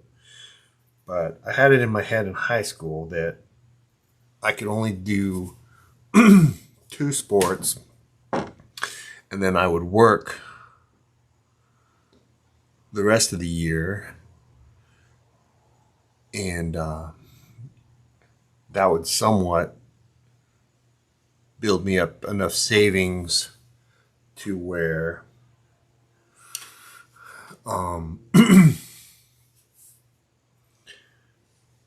I didn't have to work through the sports that I like. Hold on, I'm kind of rambling a bit. I had it in my head that I had to work a half a year, and I think that's true. I don't think I could have afforded to not work. My folks didn't really pay for much once I started working. So I had to work at least a half a year to fund, and through the summer, to fund the things that I wanted to do. I guess in rent too. So long story long, I played 2 sports in high school. I played football and I wrestled. And I love football. The friends that I have today, I don't think I would have. I mean, my friends from home I wouldn't have that I love and miss greatly. If you guys are listening, I miss you.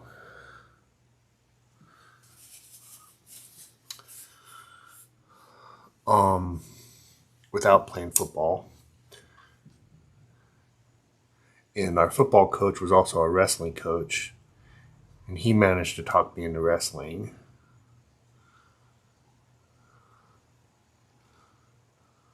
But I always, in junior high and even after when I moved to the Bay Area, I was playing for a very short time on a co-ed work team. I was pretty good at baseball. And I think I would have been at least a good pitcher, except I could hit the ball pretty good. I remember.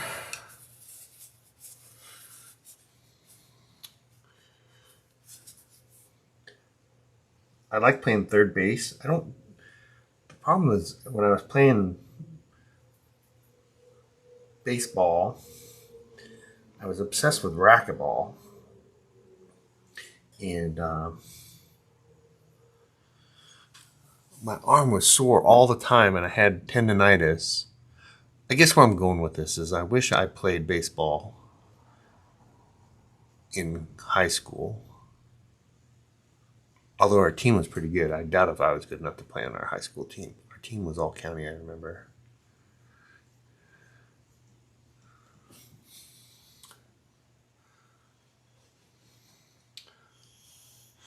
But I wish I'd have done that instead of. Our football team was terrible, and I was pretty terrible at it. But I would never take that back. But I don't think I care too much for wrestling. And I would have been much better off, I think, playing basketball and playing baseball.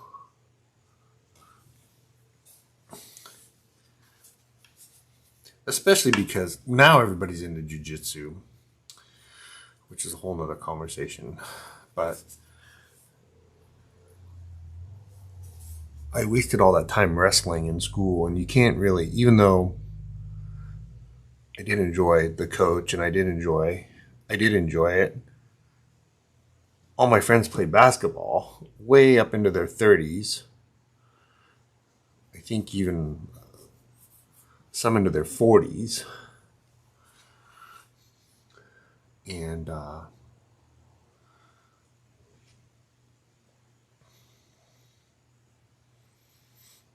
you couldn't exactly wrestle at the time. Yes, in the last 5-10 years, jiu-jitsu is getting popular. Certainly taking over MMA. But in my prime, I couldn't just call up a buddy and say, hey, you want to come over and wrestle? And I used to joke.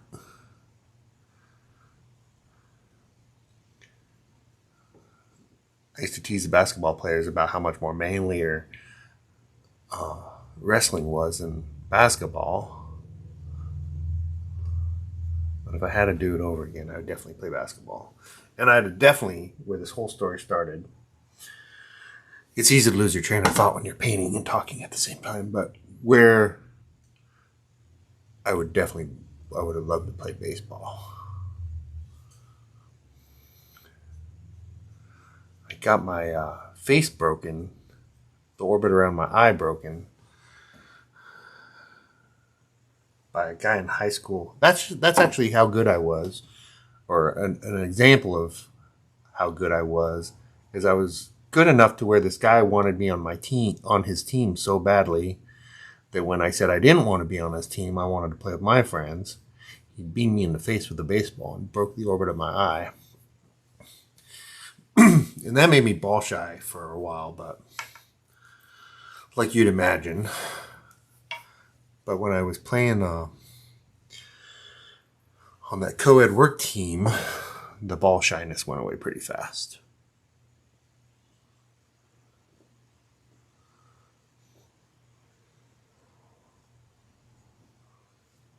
I never figured out how to use my hips and my legs to bat.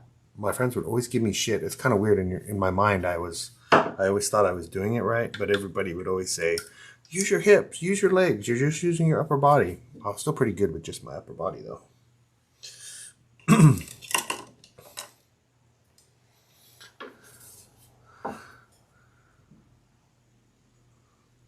But anyway, I love baseball. I love watching it, even though I have no control over it. My favorite player's looking pretty rough, though. Brandon Crawford is. He's the last of the guys from all those Giants World Series teams. And my boy's looking rough. He's starting to do stuff like have multiple errors or drop balls per game, where he would never get errors before. He's the dude on the highlight reels, let alone somebody who doesn't get errors.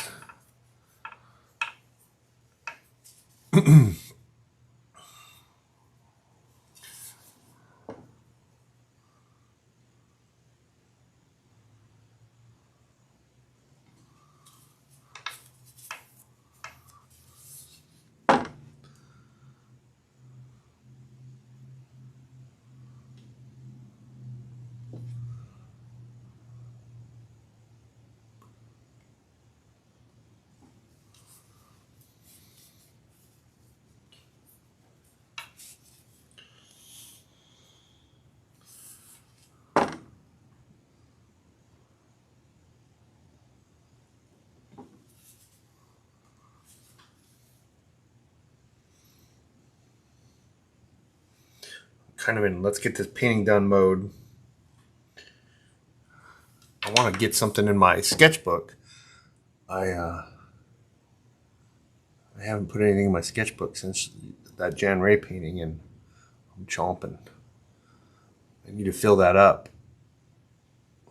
I love that thing. I don't know what my next painting for it is though, so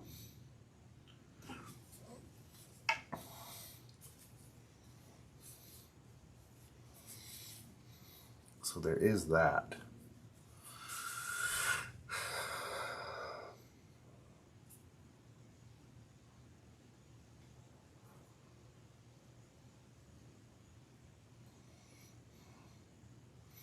I was thinking about throwing it out to my YouTube friend, not YouTube, my Facebook friends. Basically, a call for shit to paint. I'm not quite good enough yet to start painting my friends. Models, it's fine. Last time I threw out an offer to paint Facebook friends,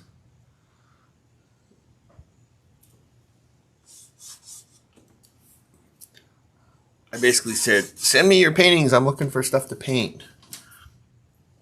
I got a bunch of lovely photos. But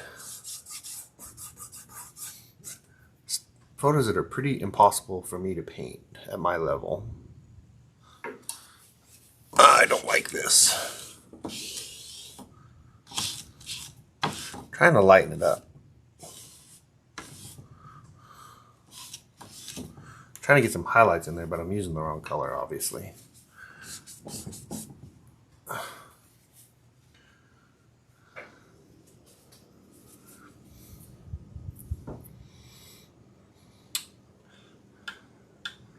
But I might be good enough. I think what I got to do is I'll do a call for shit to paint, and just with the disclaimer that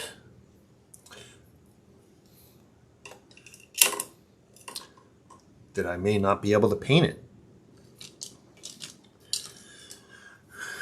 which I kind of do anyways. People send me shit all the time to paint, and I usually got to tell them, like, I'll see somebody on Instagram, I'll see an awesome picture on Instagram, and in my mind I'm like, dude, that would make a wonderful painting. And then I'll even go and ask, like in this case, like I'll ask the model or the friend, like, that would be an awesome painting. And I almost bit and did it to myself again. And everyone always says yes when I ask, hey, is it okay if I sketch that or paint it? Everyone always says yes.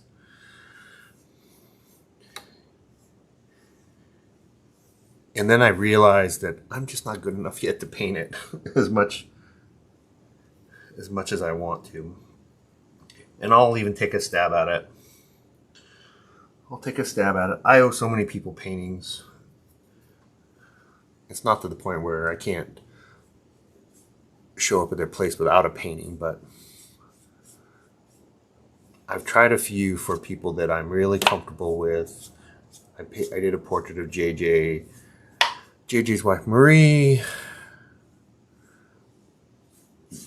And not that there's any penalty with anyone, and I'm sure that people would love whatever I end up painting. But I just look at them and something in my body just cringes. And there's this thing called the artist curse, where apparently we just don't like our paintings.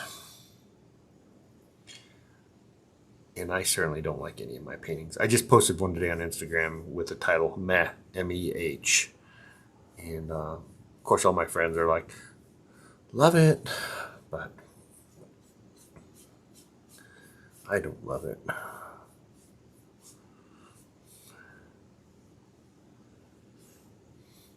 But anyways, I'm thinking about putting out another call to my Facebook friends. I would love to.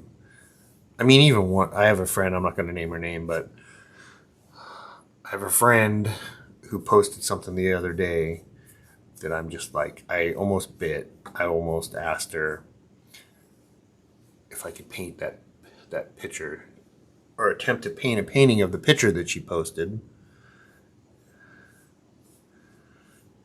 And she would have said yes, and she would have never bugged me about it. you know, she would have never bugged me and like, hey, is that painting done yet? Or, you know, can I see the status?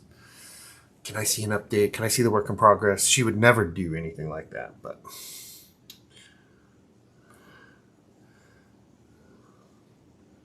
I would expect it. I would torment myself.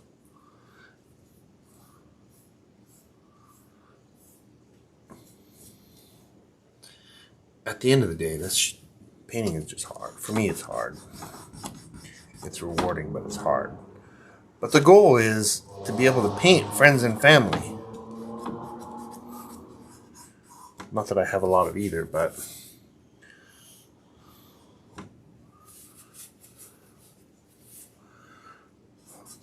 I'd love to be able to.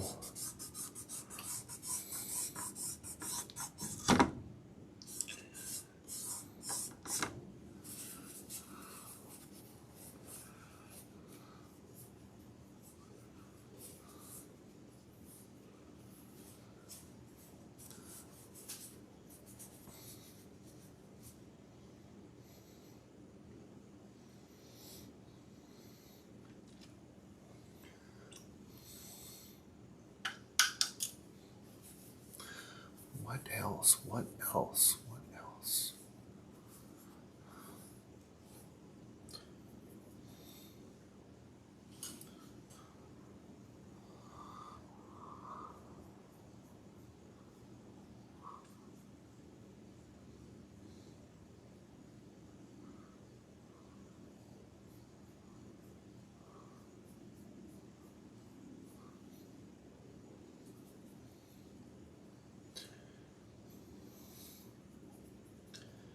I don't want to mix my skin tone into that hay color that I was going to use for highlights. Oh, see, that's why. See how it's kind of, see how it's cool? I could see that you could see that it's cool. That's why you don't want to do that.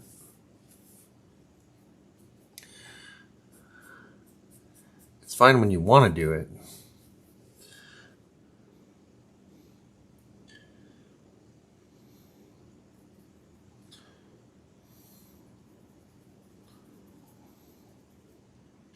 Making a mess now. This is a case where you get a clean towel and you wipe that shit off and you do it over. Or not. But by not wiping it off, you're just mixing that shit in with everything else.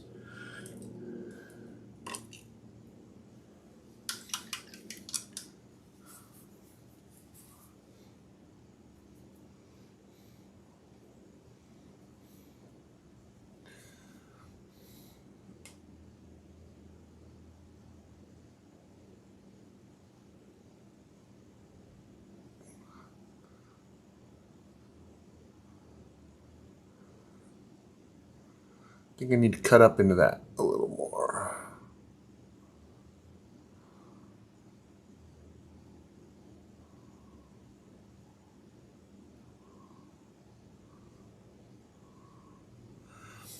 I watched Chelsea.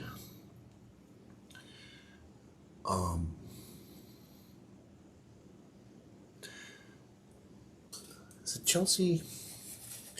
Shit. I don't have my phone on me. I forgot her last name.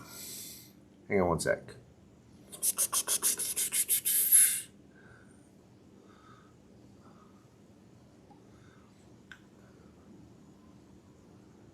CHEL.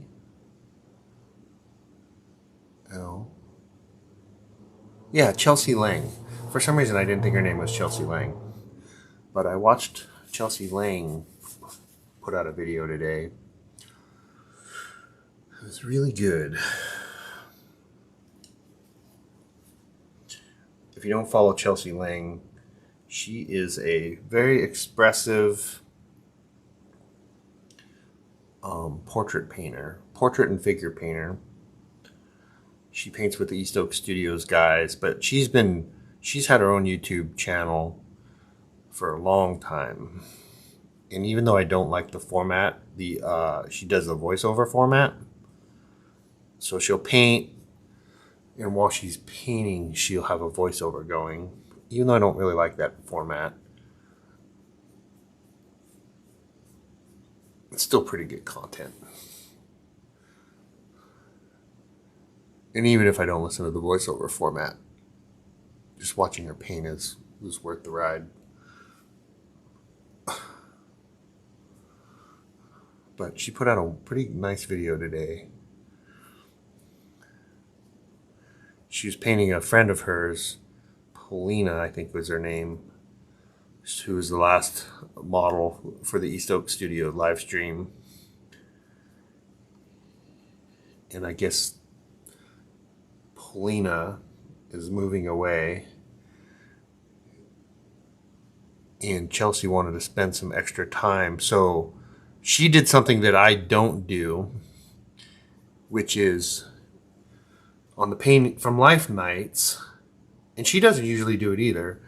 It sounded like the whole crew, Louie and the other artists in residence there, they all kind of continued to work on the painting of Paulina.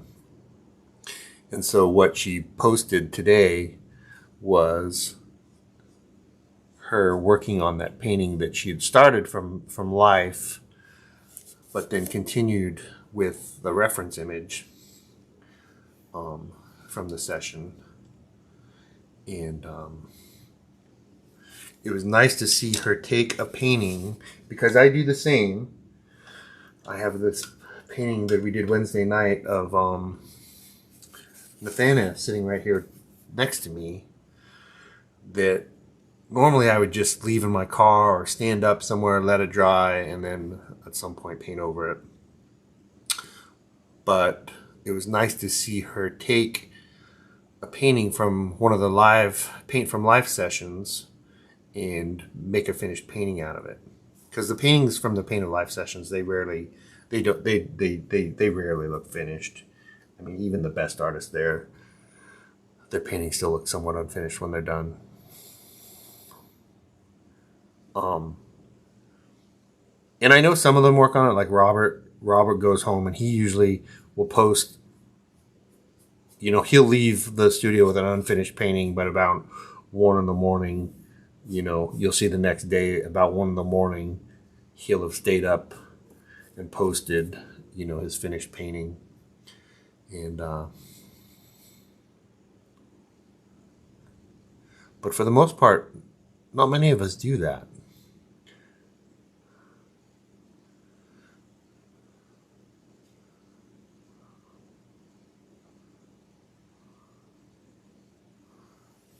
Got a little crazy with those eyebrows.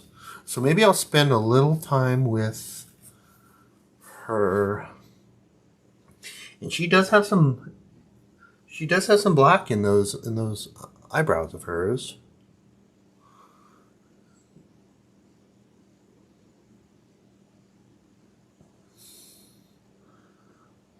Just get a little bit in there.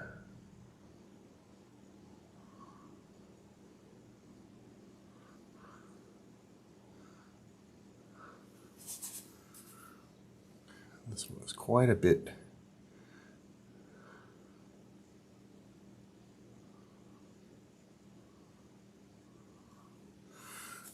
I always feel like at any second one of these models is going to say, dude, I spend so much time on my makeup and making my eyebrows, making sure my eyebrows and my eyelashes are on point, and you're not even close, dude.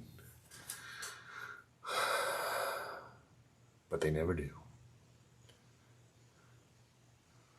What else? Oh, I said we were going to work on the lips a little bit more. Let's work on the lips just for a little bit more. We're already at over 2 hours, but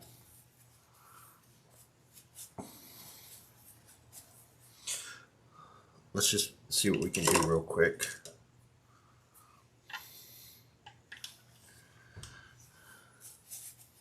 So I know there's a line that goes under the lip, under the bottom lip.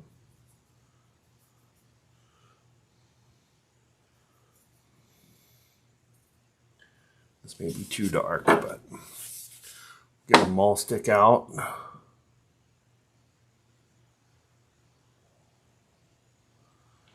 See, this would be a good time for a round.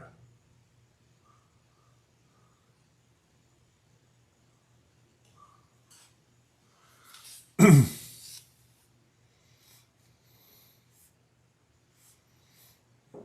a little dark. Let's lighten that up with some cad red.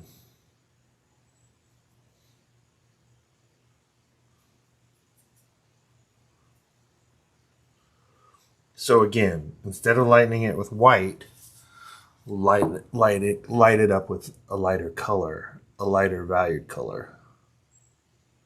So that's not too good either. Let me get rid of that dark.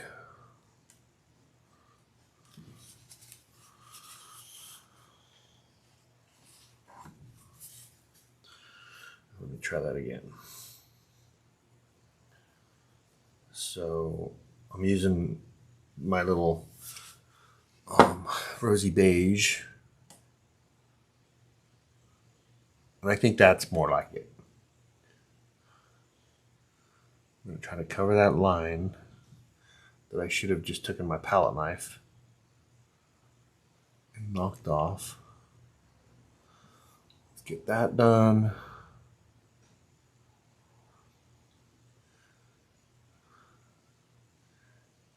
You want the dark on the top, on the underside of the top lip, right? Because that's where the darkest shadow should be. There's no need to cut any more into the bottom lip. I think the shape of that bottom lip is pretty good. Roll it up or blend kind of in the shape of those lips, or the lines in the lips. The side's a little weird, but it's kind of the same thing we did with our eyelashes. Same kind of motion. We can do, that looks pretty good.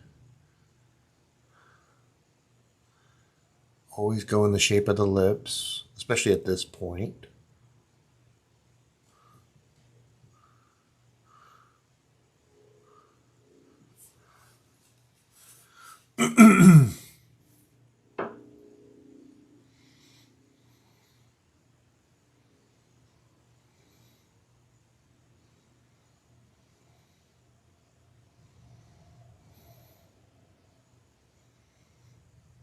Our lovely model does have some gray hair. Don't paint gray hair in young women. Don't put wrinkles in young women either.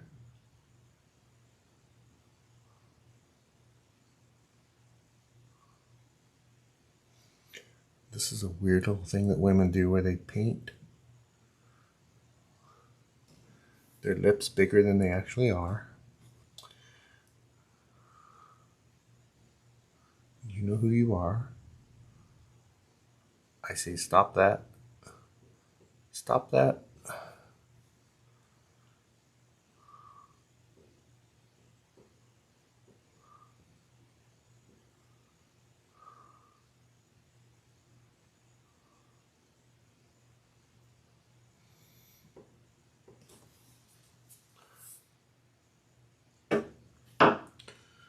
All right, let's put some highlights back.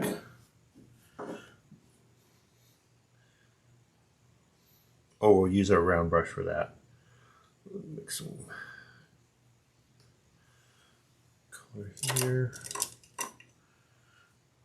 This looks clean. Yeah, she's got that weird line where she rolls her bottom lip out. I don't know if I want to mess with that too much.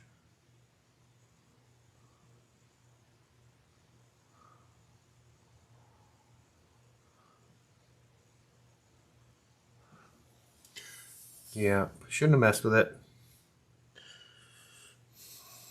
No risk, no reward. What time is it? 10 o'clock. Saturday night. Not quite time for bed yet.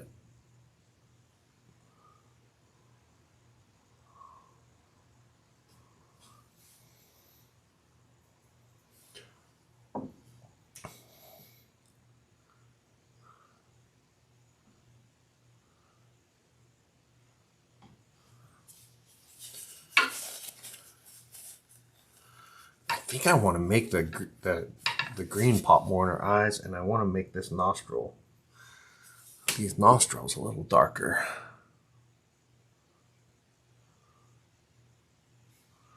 Not the whole nostril, just a very upper bit.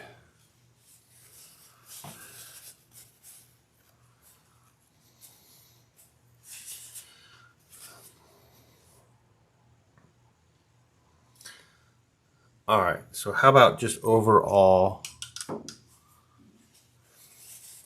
You know what? I've got this color here. Let's take a look at what this color does.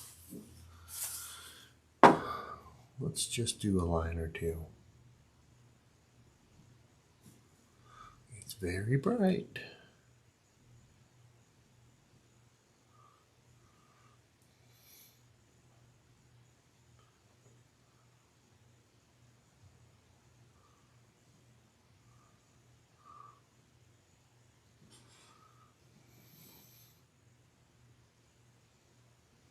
I like it. Sorry, my head is in the way.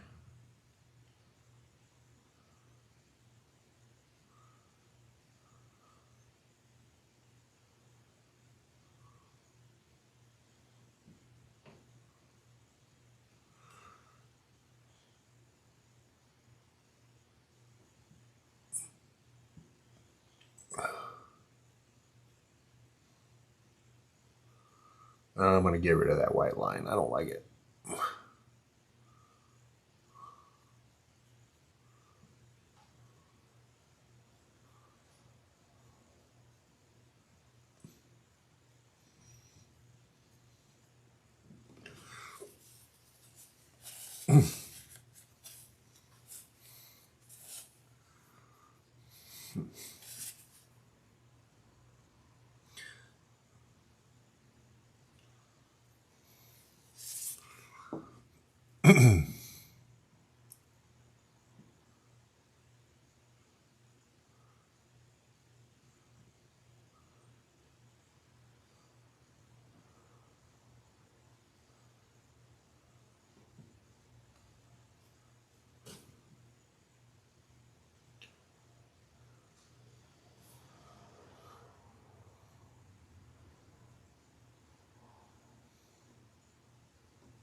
Whew.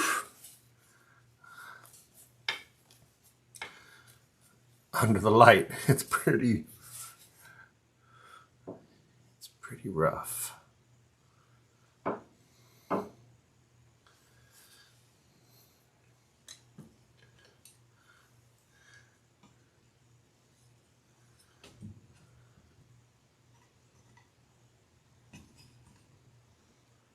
This is a bad idea. Look at that. Bad idea.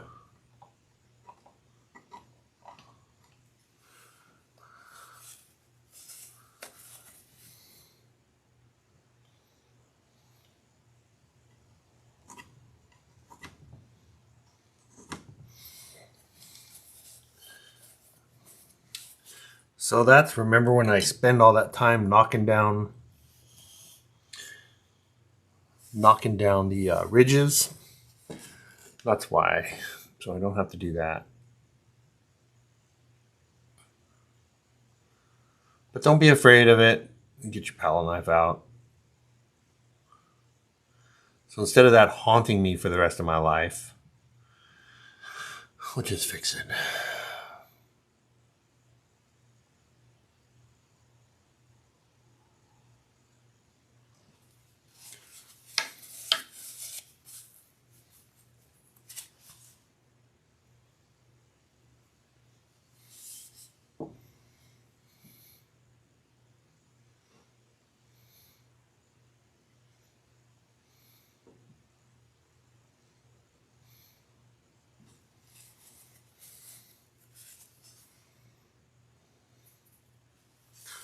I got the wrong brush for this.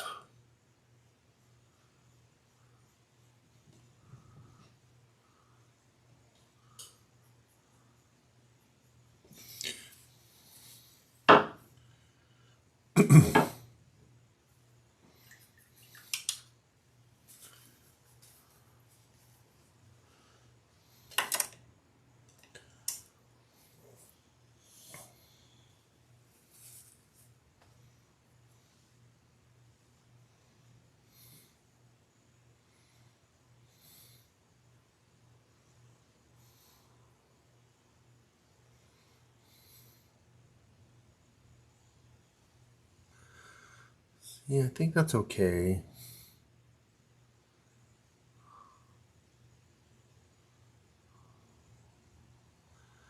For that bit to be a little bit cool.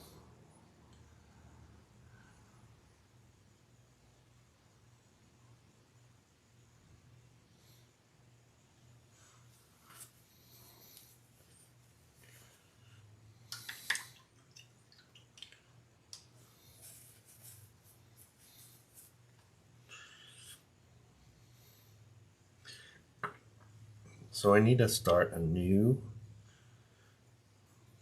pile for highlight color.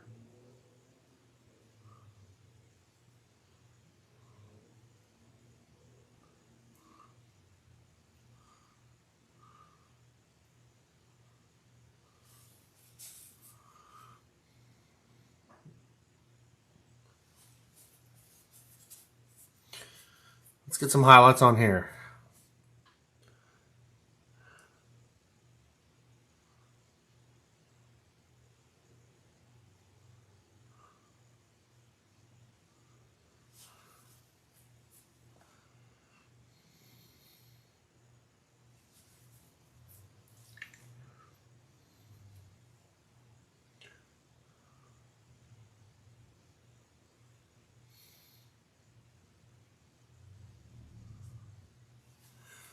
That shouldn't be too light.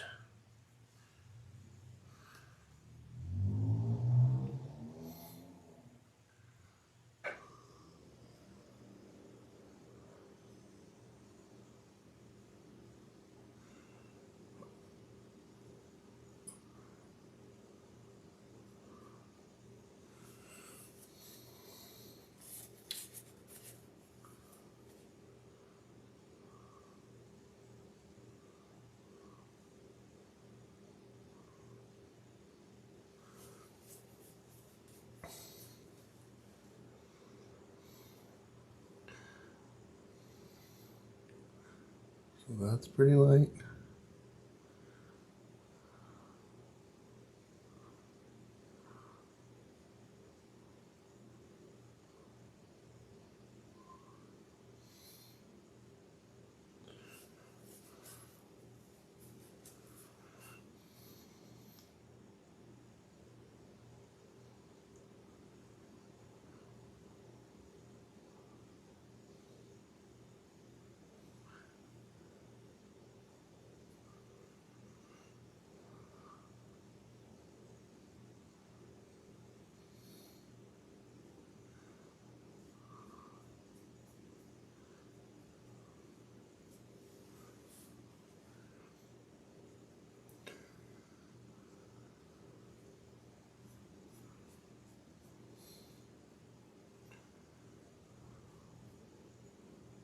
Oops, see, I must have picked up some color from something.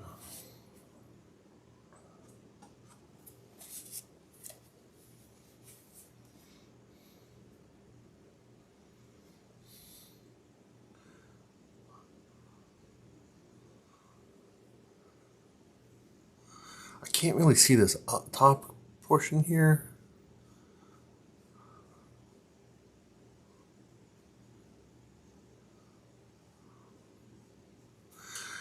A really bad glare.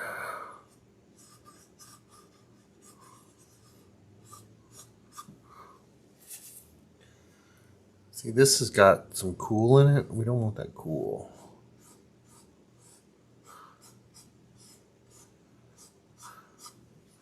It's okay to have the cool below kind of the cheekbone.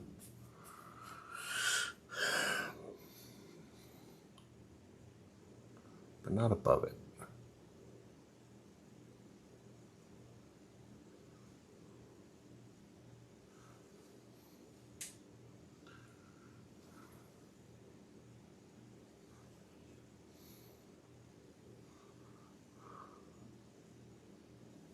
Whoopsie, that might be a little too much.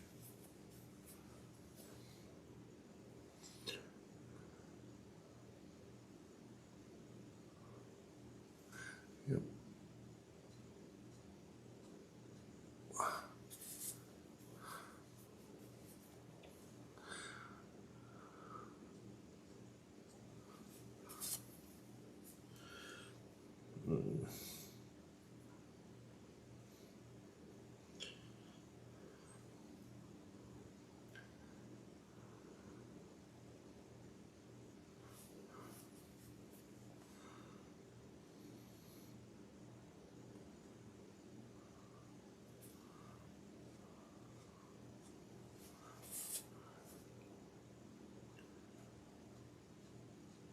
Kind of blending, but my intention when I'm doing this is I've got too much paint on there. So you'll see me do just like my brush. I'll hit it with my finger and then I'll wipe off. Well, I guess I would wipe it off anyways, but I wipe off the paint on my finger and on my napkin and then I do it again.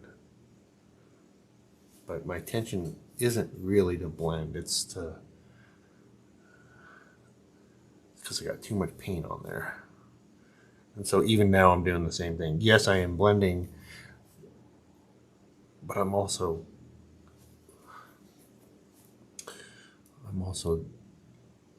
getting paint off my finger. And I think I got way too much on there.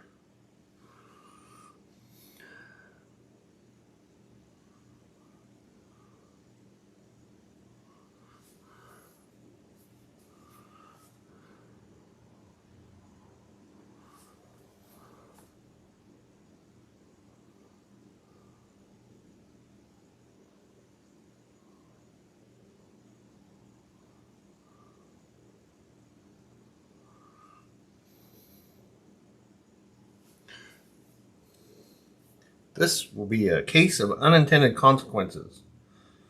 I can see it already.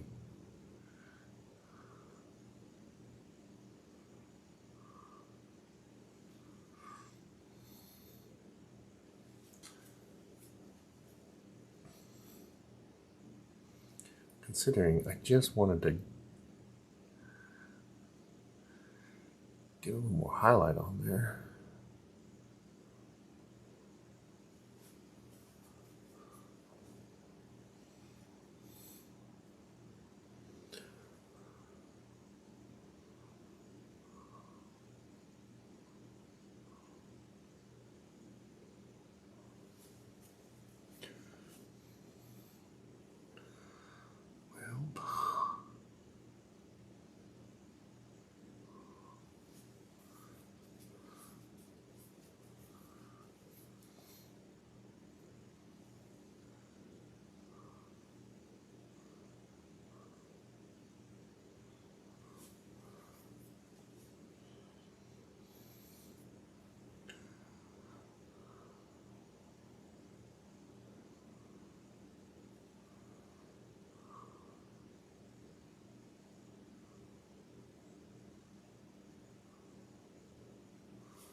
Sorry, I'm not talking much.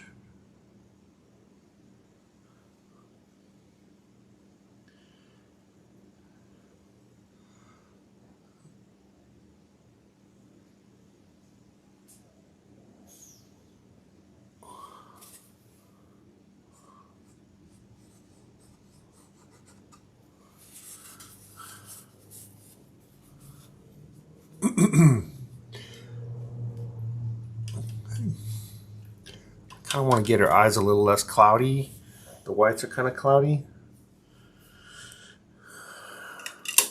We'll get a little more color in those irises.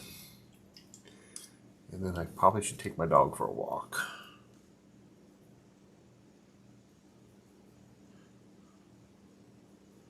Some of my colors are drying.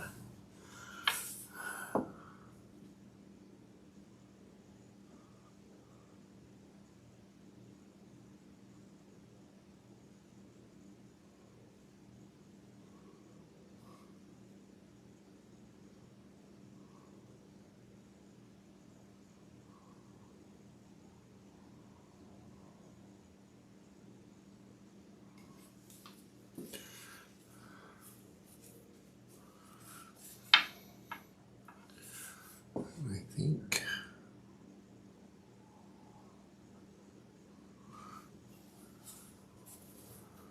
And then remember, it was pink towards the outer part of the eye.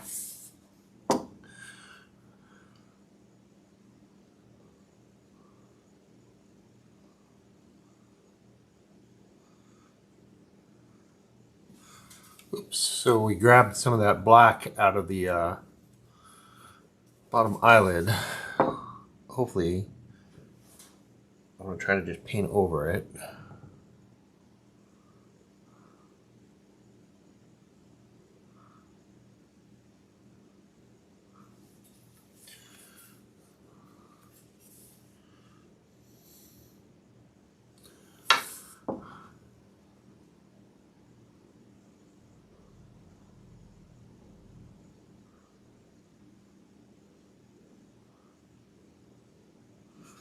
Oops, be careful. And then our white mixture kind of goes down here a little bit.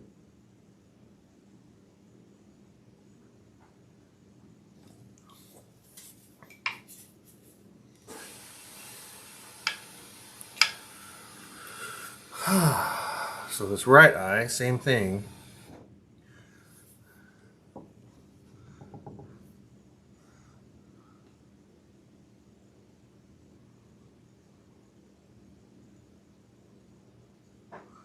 The reason I waited was because I wanted this paint to dry a little bit.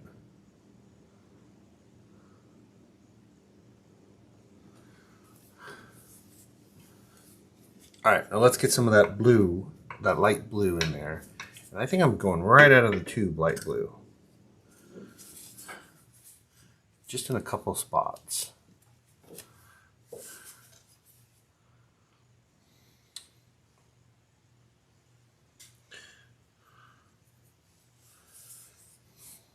I think this is the most painting we've done in a session.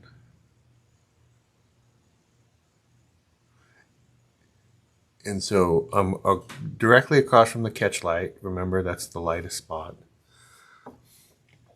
And so this side,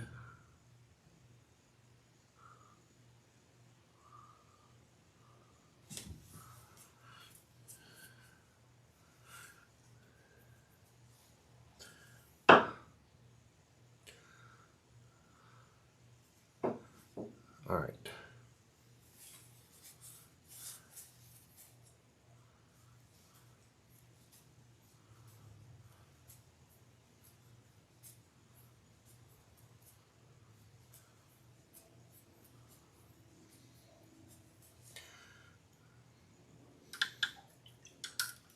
I want to get some cool highlights in her lips.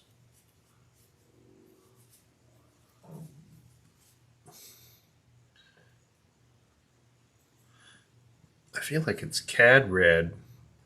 Put it in this flesh tone here. But we'll cool it with this time we're going to cool it with the titanium white. We're going to make straight up pink. The problem is using that buff titanium or the rosy beige isn't making it light enough. And even though it's not white, I want it to be really light pink. So that might be too much.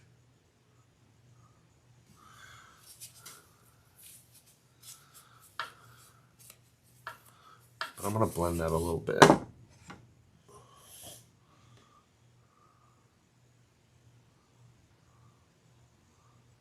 Oops.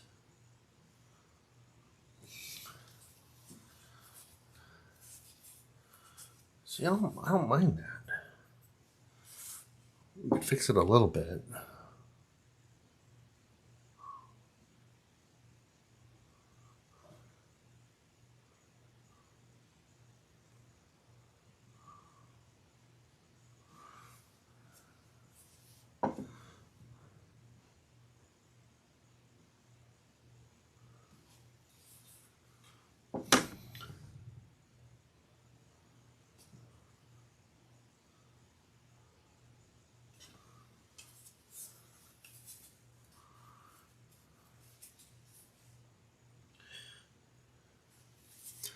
So let's just get a couple lines. Yeah, too much.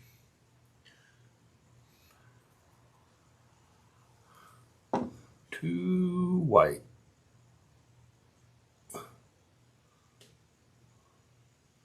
That doesn't feel too bad.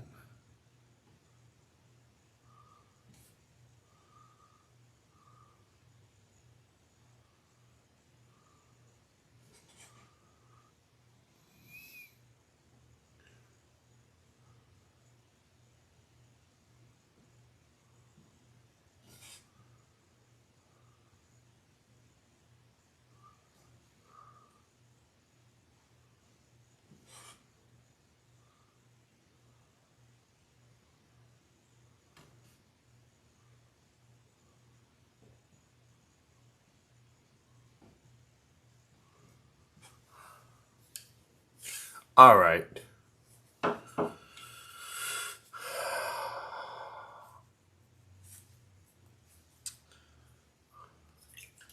Folks, I think we're done. We're at least done for tonight. So yeah, let's call it. What are we at?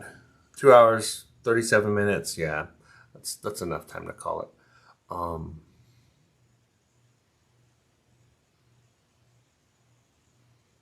All right, you guys. Have a good night. Thank you so much for watching the video. I've gotten some comments outside of YouTube from my friends and stuff, and thank you everybody who's watching the videos. I really appreciate it. Be sure to like and subscribe if you haven't already. I have no idea what we're going to do for our next sketchbook painting or our next painting, but I hope you join me when I do. Thanks. Bye.